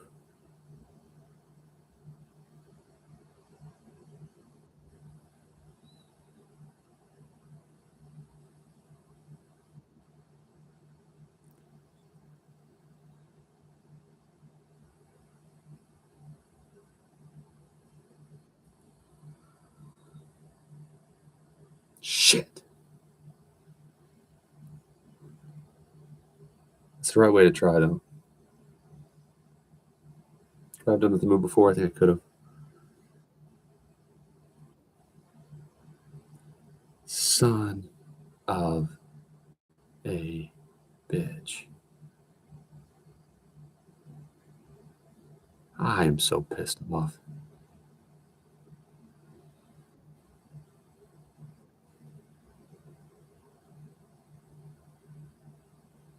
It was easy. It was an easy one.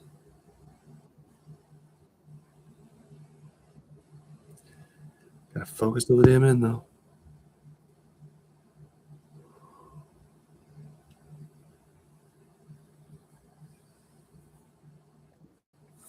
Gosh.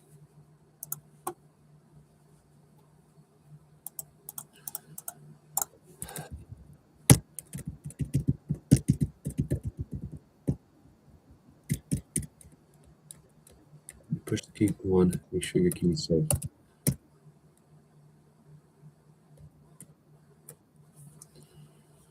Shoot. That takes on c3 is my only move. We go here. Guys will check. That's right. Gosh, how did I blow that?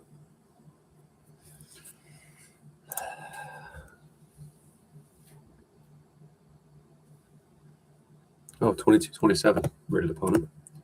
Not bad. Not bad. Oh, and just change your settings.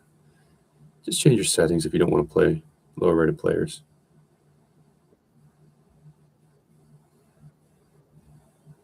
Should be an extra strike for that, like attendance points at a lot of companies.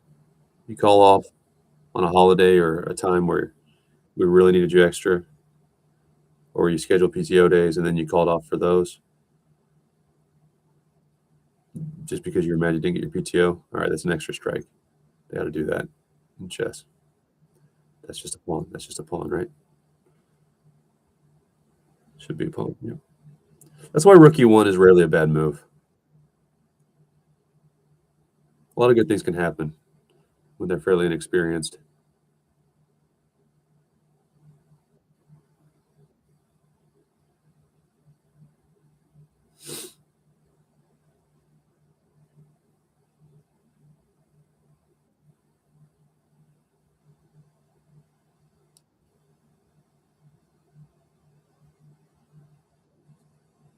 Try to make life easier on ourselves here.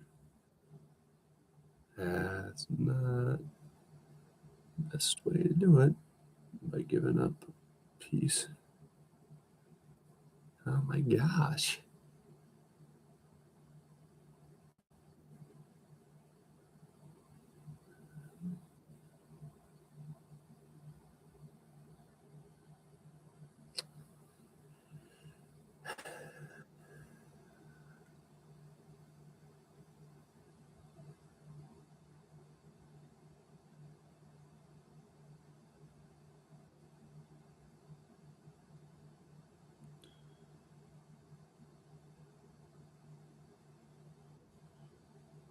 This is why you follow principles.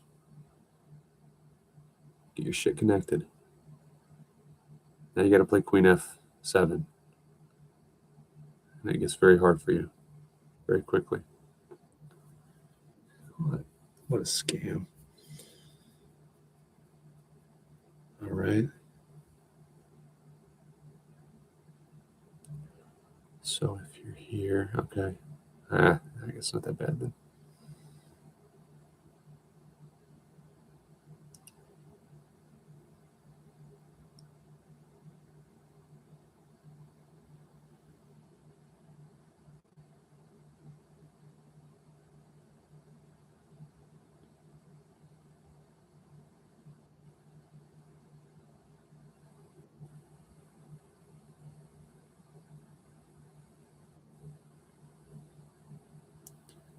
So when the queen takes it, it'll be defending the rook still. Didn't think that through.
Gosh dang it, man.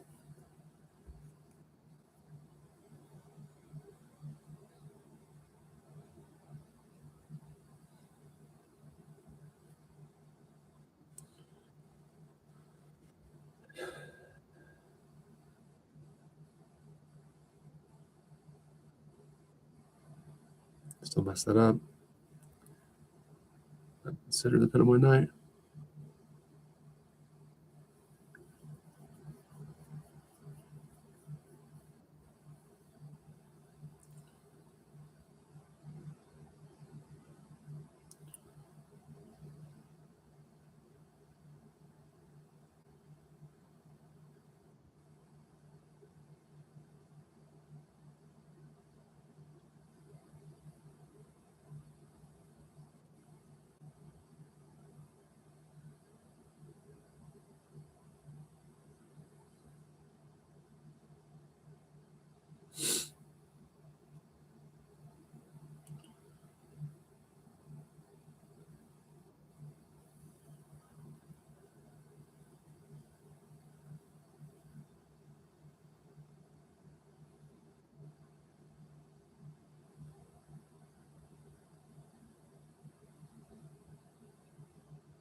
All right, so that comes, yeah.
So you just get bailed out, maybe, hopefully.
Out of time.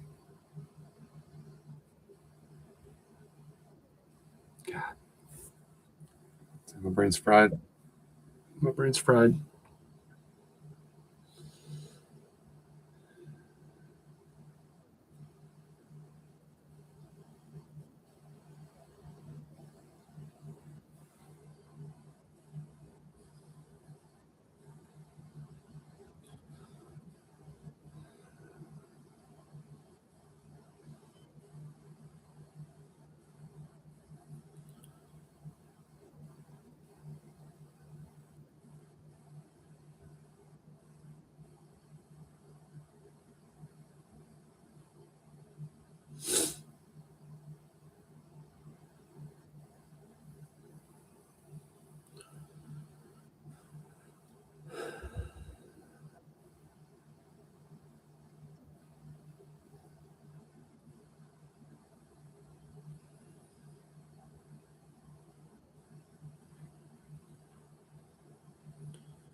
I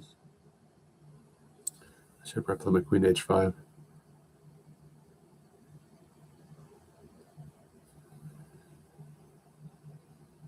If your bishop comes, you're taking your knight, threaten your queen. Your bishop would have just went to move my queen. I guess that's not any good. Oh. You just take immediately and damage my pawn structure.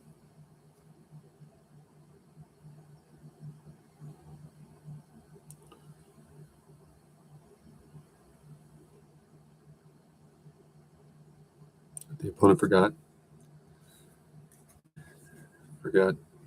the enemy was in a chess game with a pretty good position as black. So either you lost connection or you're sensing my superior talent creeping through. Yeah, there it is.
Yeah, you can force a draw if you had time. And the opponent manages the clock terribly, like I have been. I strongly believe that's the biggest contributor to any mental health issues online gaming or online chess might seemingly cause. It's not the stress or the different abilities, it's the fluctuation of how they manage their time. Because it speeds you up, then it slows you down. It speeds you up, and that's what screws people's brains up, in my opinion. I don't think it's fair to just blame gaming in general. One, they're just running their business, as are FanDuel and other. That's a different branch of app. It's not a game, but sports betting.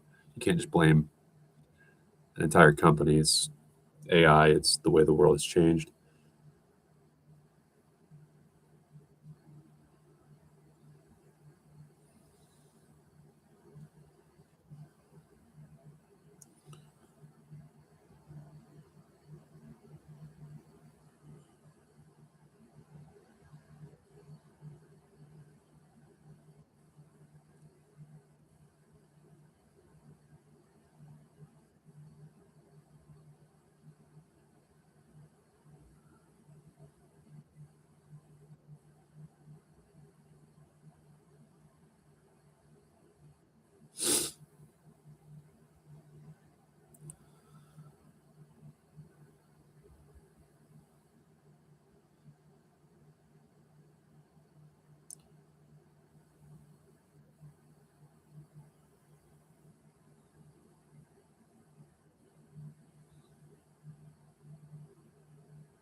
Not thrilled.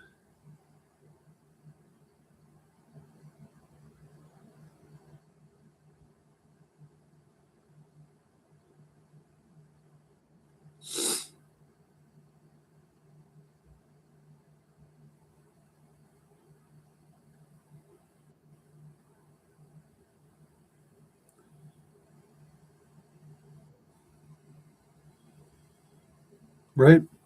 How is that wrong?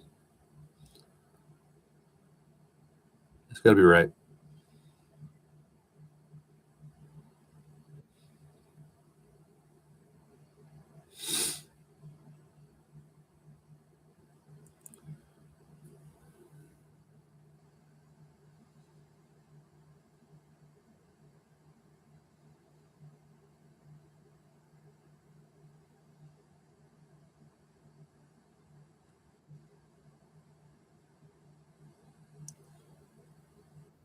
You take it. Okay, fine.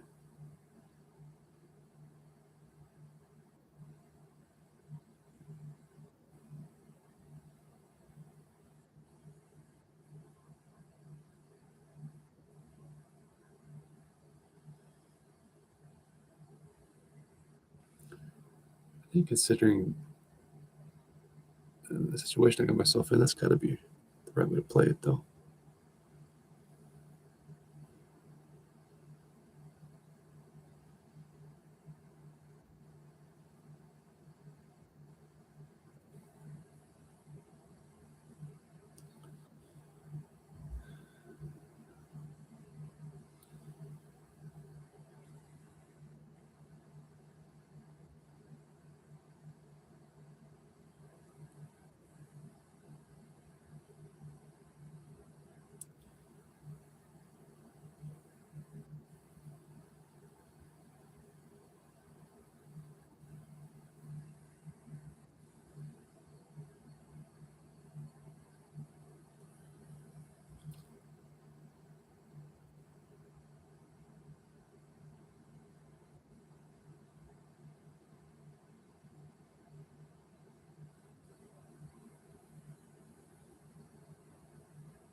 Hmm.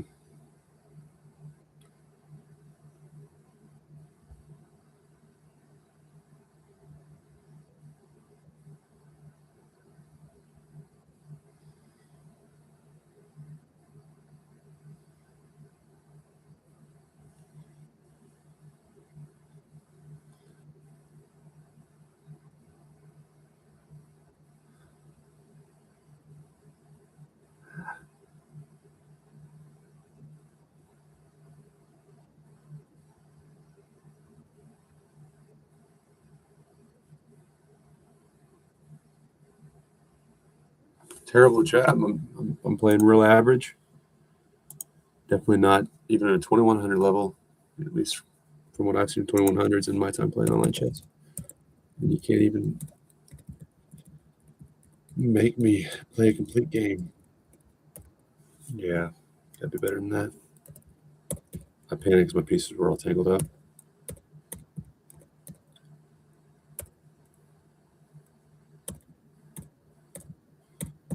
But I played it right after I messed up as well as I could have.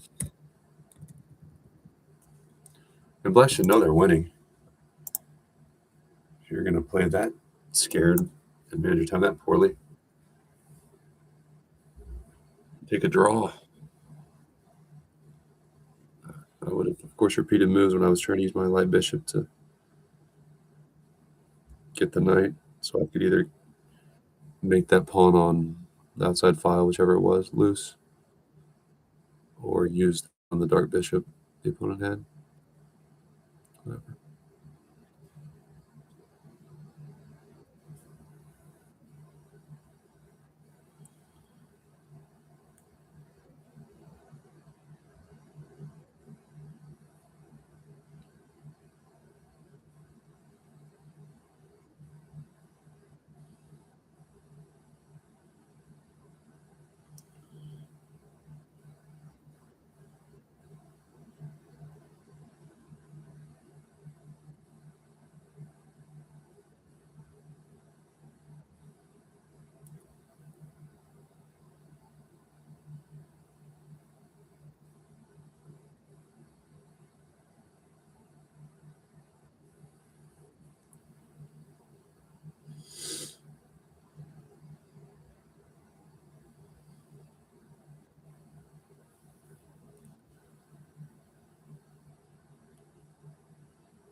That might be okay.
Gosh, dang it.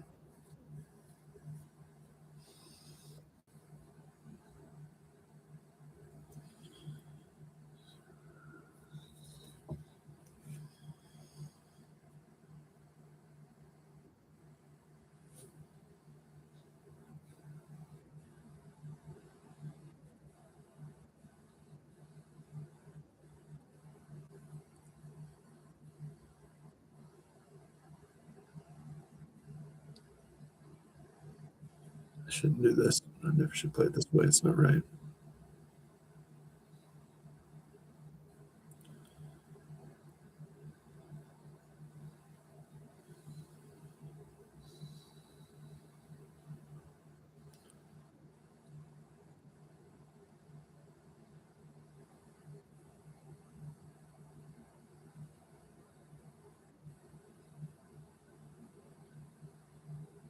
Bishop move isn't the best, though. I can get my king safe without as much trouble.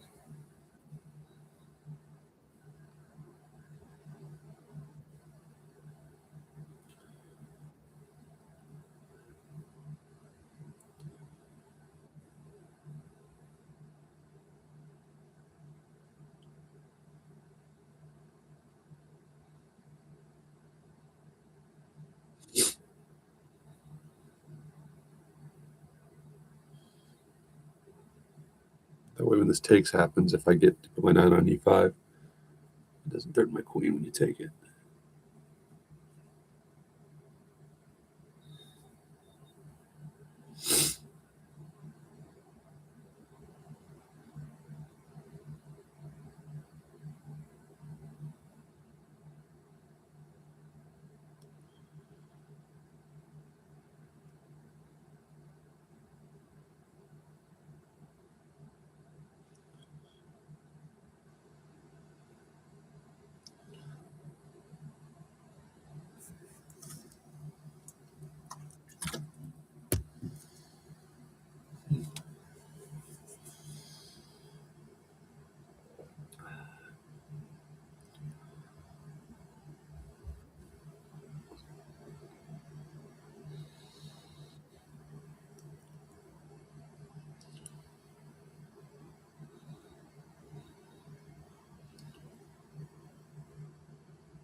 And that's fairly easy to calculate. I might want to make sure I'm right with the engine before I run my mouth. But you got to do it quickly. When these people get 1,300 and 1,500, it's just too hard. They probably just don't have any potential. I, I would have them play Blitz chess. Smart person at the 1,300 level online. You can think through some things. You can think through it. Make play Blitz chess. You can find out real quick if they have some instincts.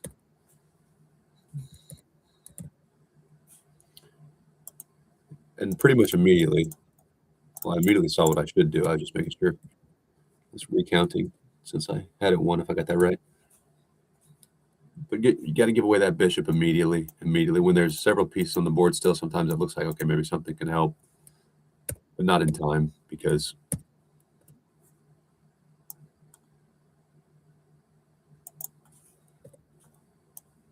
if I go d2, we don't have any ways to get that pawn and keep it from promoting. So I counting to 2 is important for beginners, basically anyone not trying to be professional. All you got to do, because then you get to where you start seeing the patterns in 2s, and you might not be able to go super deep. And there might be something too starting as a kid. I'm interested in studies on peak performance and the brain, especially the adult brain. There might be something to it. I do know that no matter how old you are, you can count 1, 2, and if you practice that as opposed to what makes the best players in the world really good, which is not just 1, 2. It's much more complicated. But if you practice 1, 2, like the knight can only end up a few places, and it can't end up there. So I don't think you need talent or to start young in order to figure that out.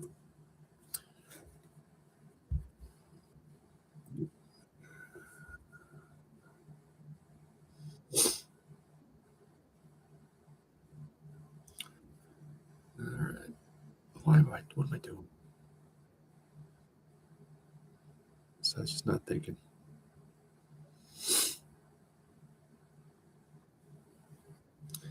That's a perfect example. When I start talking at all, I was telling my story, I was explaining the 1, 2. That's why that's all you really need to be a decent online player. And what do I do? I immediately screw up the open.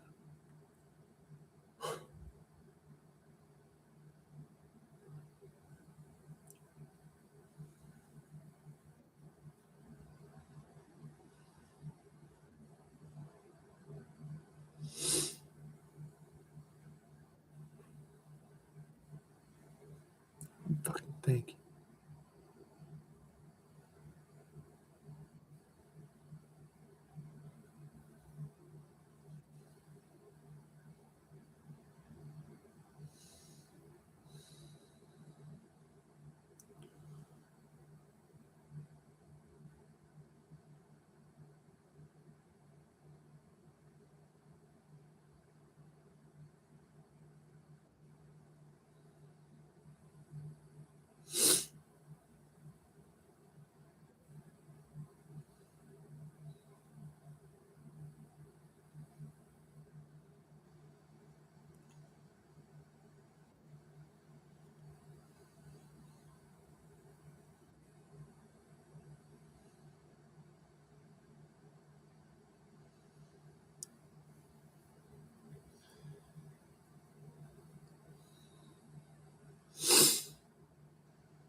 Okay.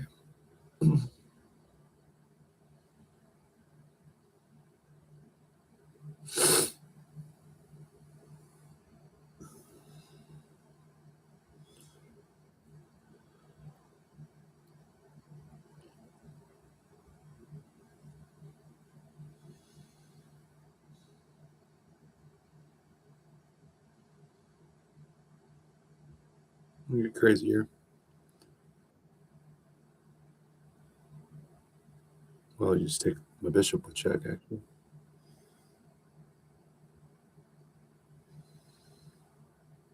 I'm so pissed off. I'm done.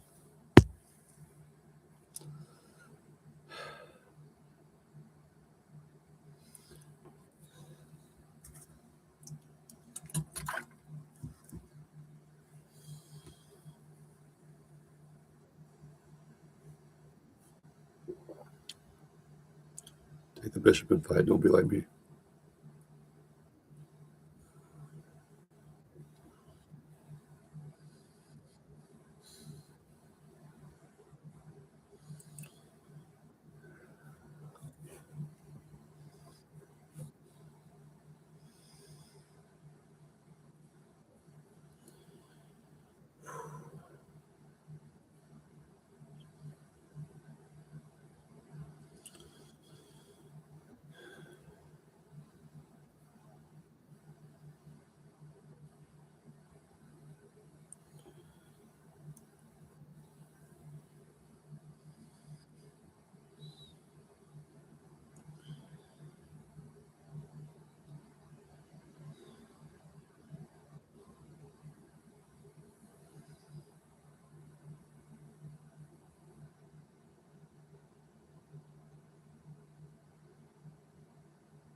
Why?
God dang it, man.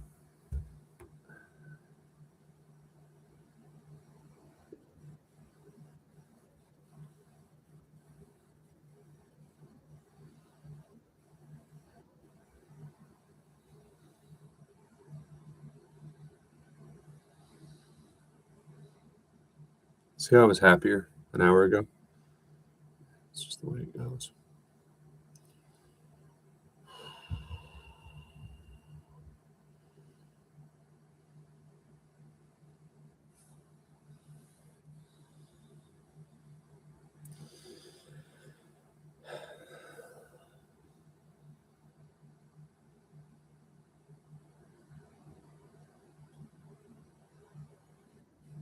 Let me get my damn king stick.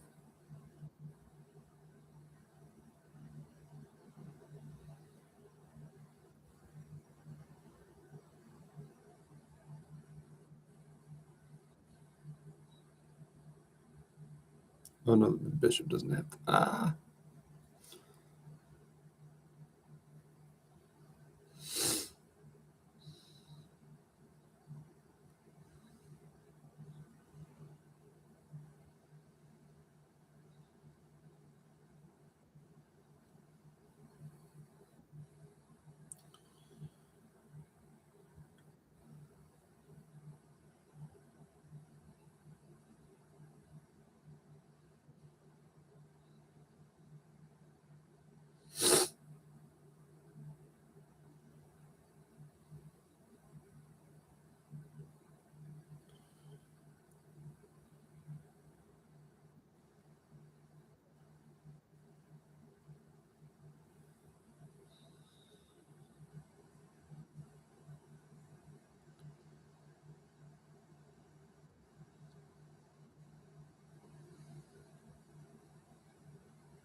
There we go.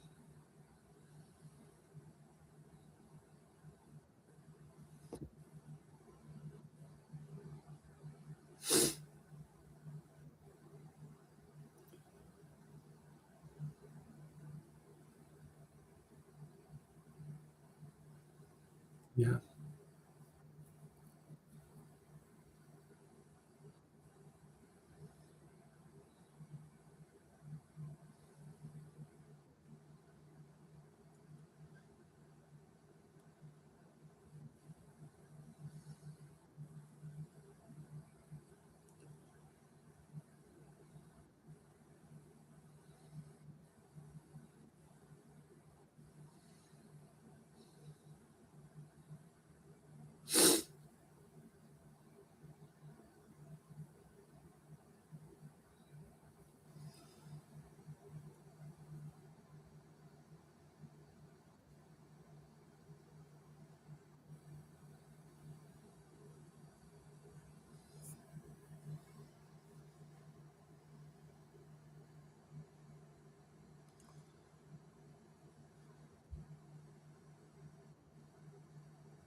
Just pay attention. It's just not even paying attention. Not giving myself a chance.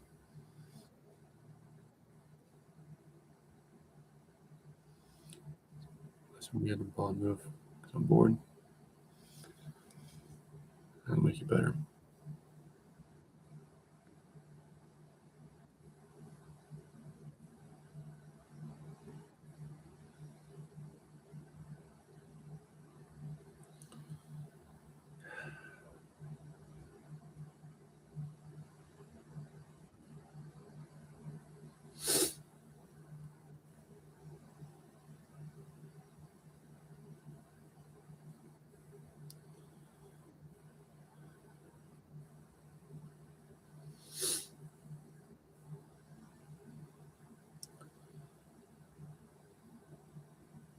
Yeah.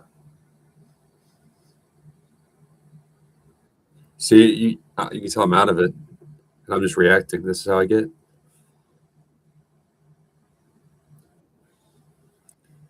When I'm not at my best. Correct move, and it was kind of an aha. Screw you. Reason to celebrate. You messed up. I found it, but I'm just reacting. I didn't even know that was game until I saw what the opponent did, which made him resign.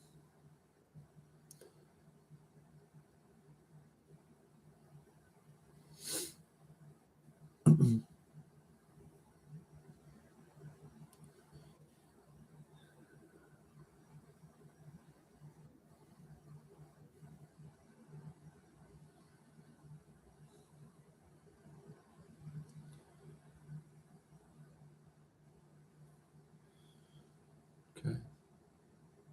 It's Bill Pawn, I think. It should be.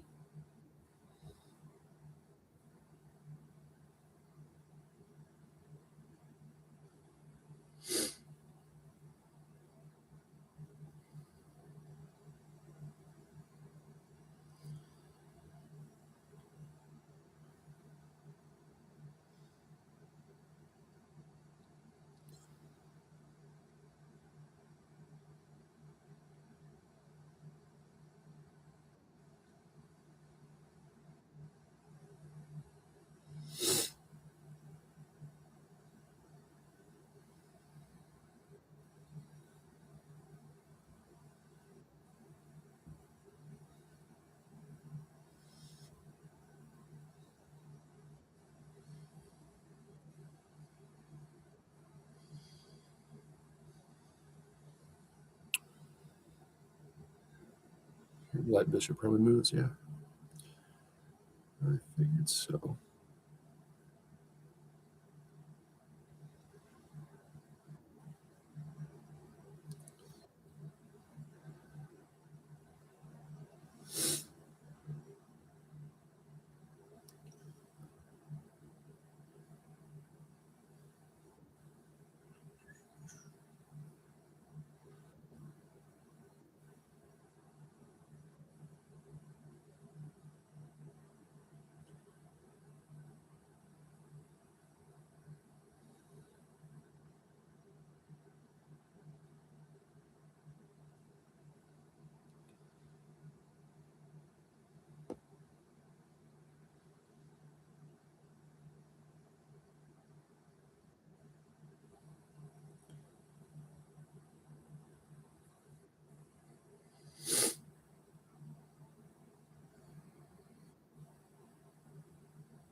It's another 27 seconds. Good gosh.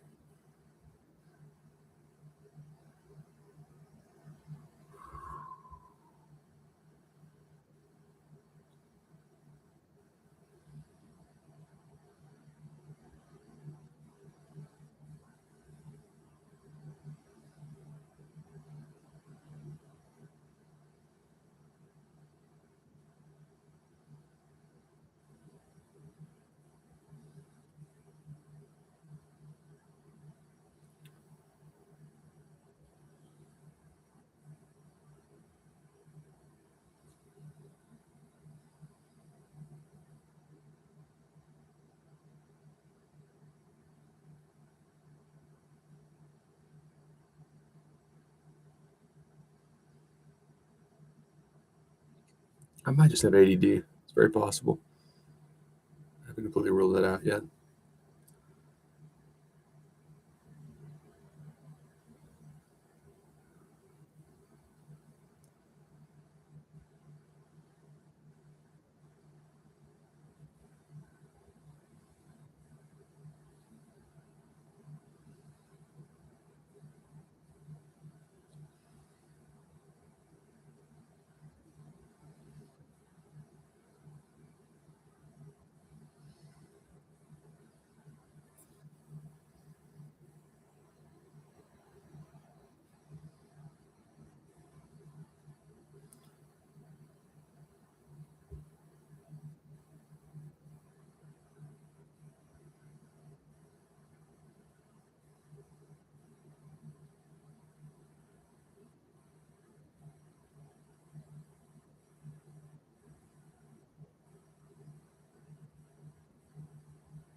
Oh no.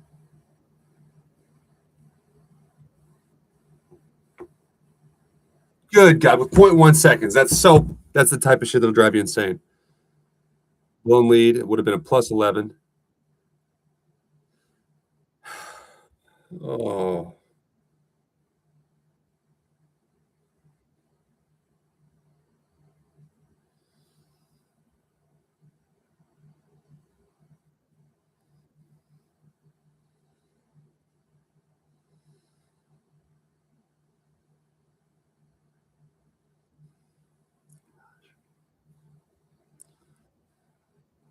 yeah, whatever.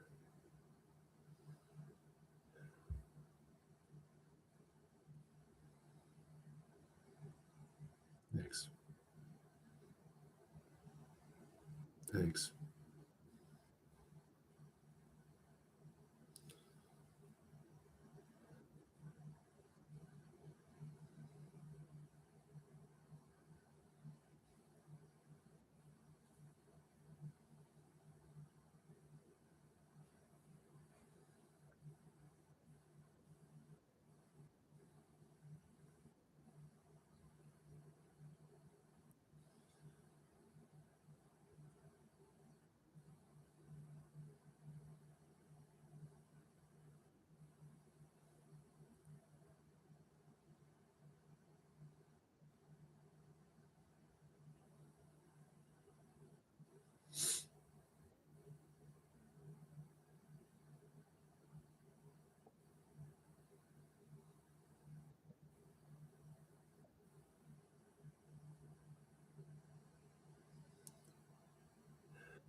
See, there's no consistency.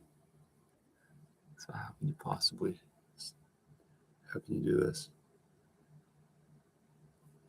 How can you get better doing this? Right now, I snap out of this mode when I go to work, when I go anywhere, and I can talk normal. My rants make sense to the average person, and I feel decent. But in the long run, I think it's gonna make me crazy.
Oh, that's what I need to be looking at probably. That's what I was like. There's something there. That's it. Because your pawn can't take, otherwise I get your horse. That's how I get the pawn. I'm late.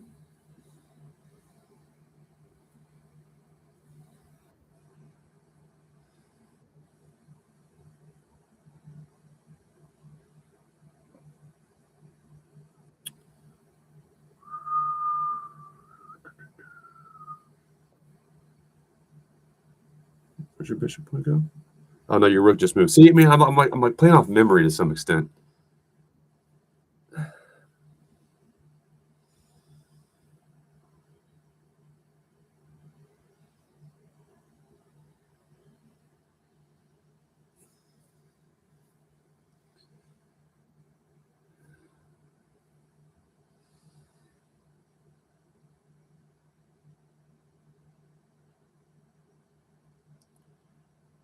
And then when a piece moves, since I'm kind of memorizing the position, which might be what people do in speed chess, I have no clue.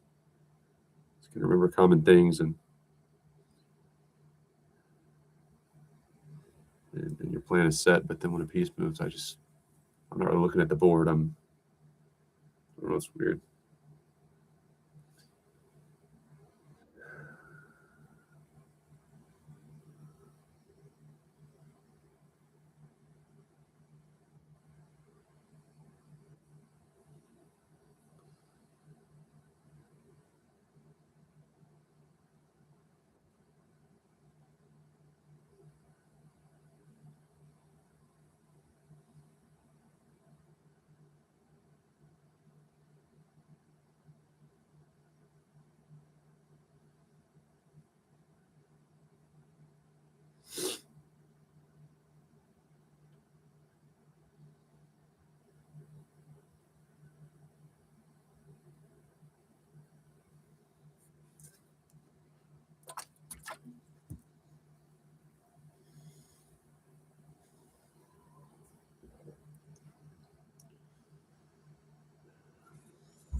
We're done.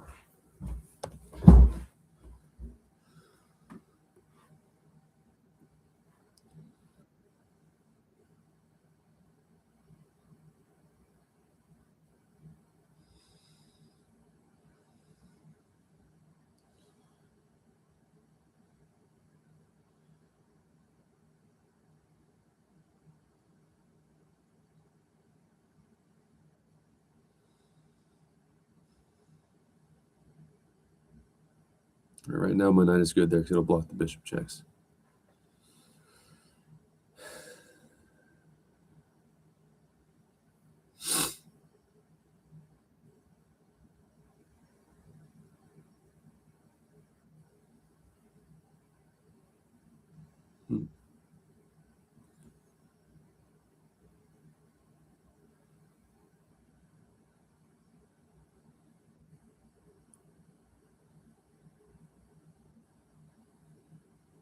Nope.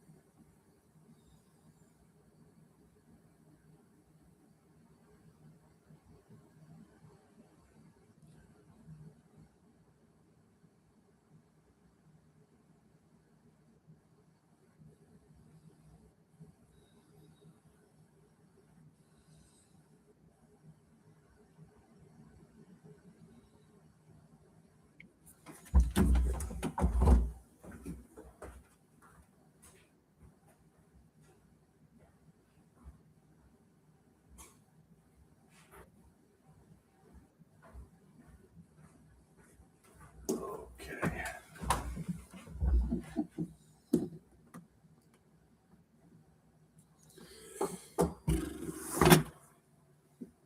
So I still have my pitcher of water in here.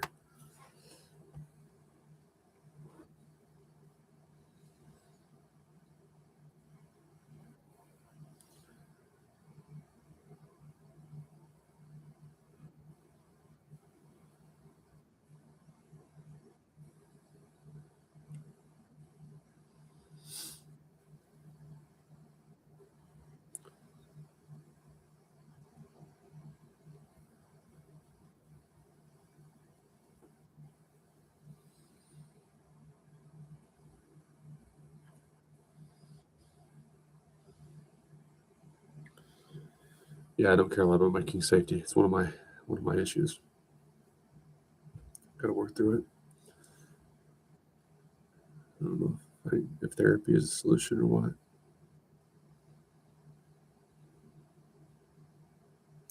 I just have to throw my pawns around in front of my king. One of my favorite pastimes.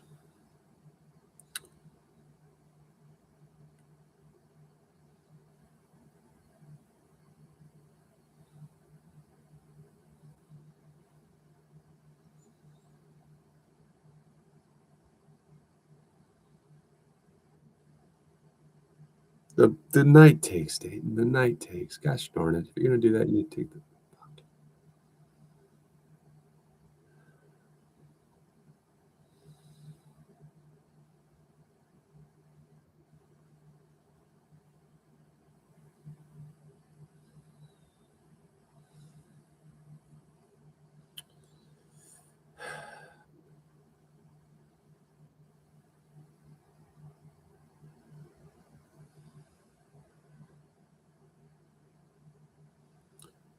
All kinds of ways to kill me.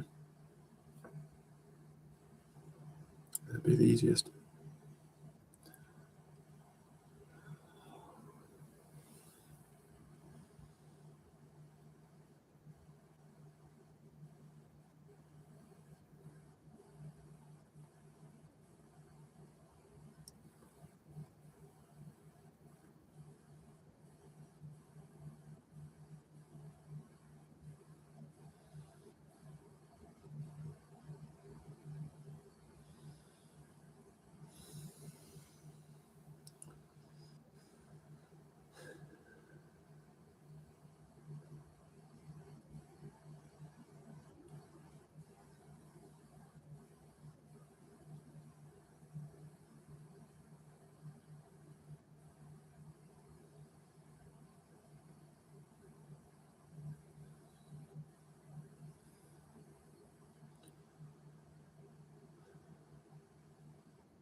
Yeah.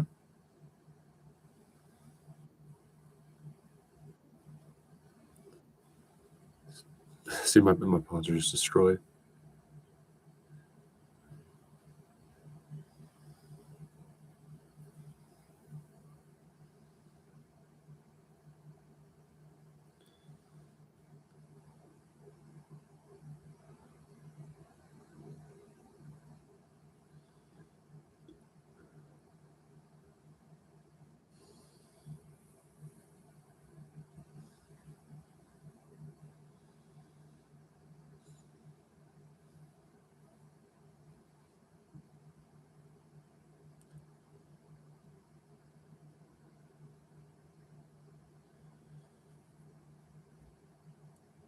Should be a good move because I also have the knight fork, so you don't have time to push a pawn or anything. The knight will go to c6 and fork you. Yeah, exactly.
God.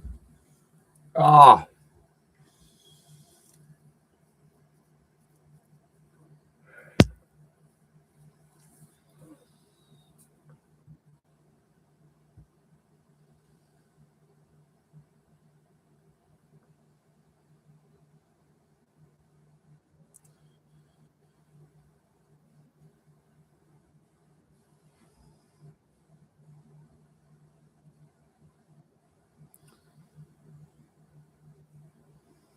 Say, I don't care. Can't you get enough play when you're in this state? Completely over it. That's the state, in case you're wondering.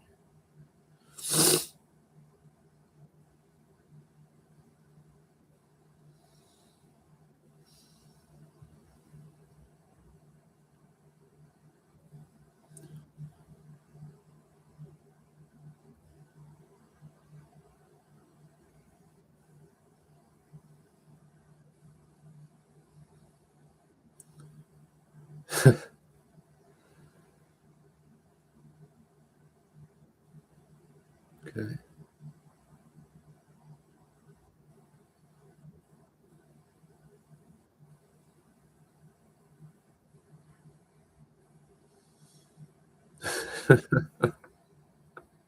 So bad.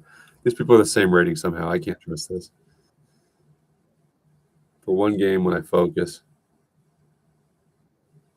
over the border online, I'm I'm not too bad. 1600 is Class B, so I'm definitely that. And I'm still fairly new in chess compared to the people I'm playing usually. But this, when your mind is just being torn 10 million different ways, is no way to know if someone's any good.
Just gonna lose that rook. You got the balls to pull the trigger on it.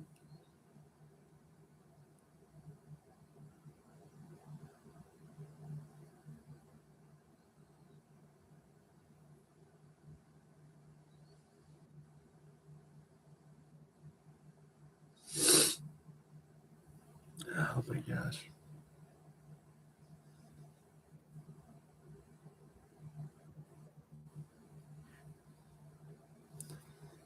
It's about as basic as it gets.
It's a terrible move to bail me out. This would be work for it because my knight move wasn't good. I don't think so. The pin, pin on my knight would have been easy to execute. Sure. And look at my check, so I'll just go defend my horse. And now when I move, pin won't matter. So it defends my knight when I move my knight. Or it defends my rook when I move my knight.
Uh,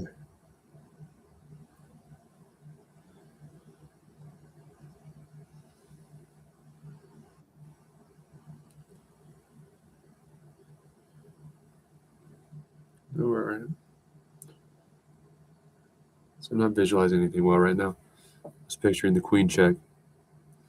I after the bishop sacrifice, which doesn't even apply in this position. So I don't need to be worried about that at all.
Over it.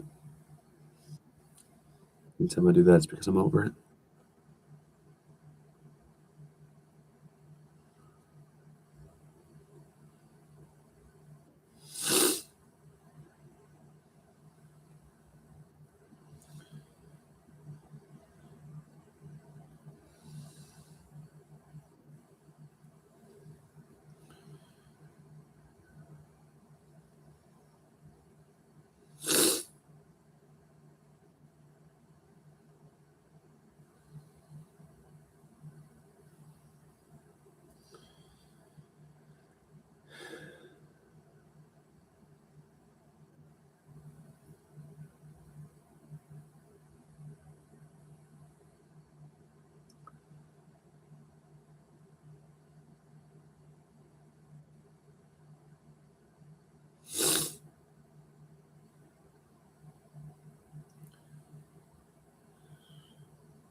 God dang, Dayton.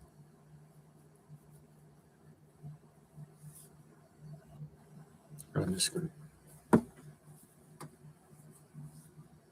turn this shit off. That's what I'm going to do.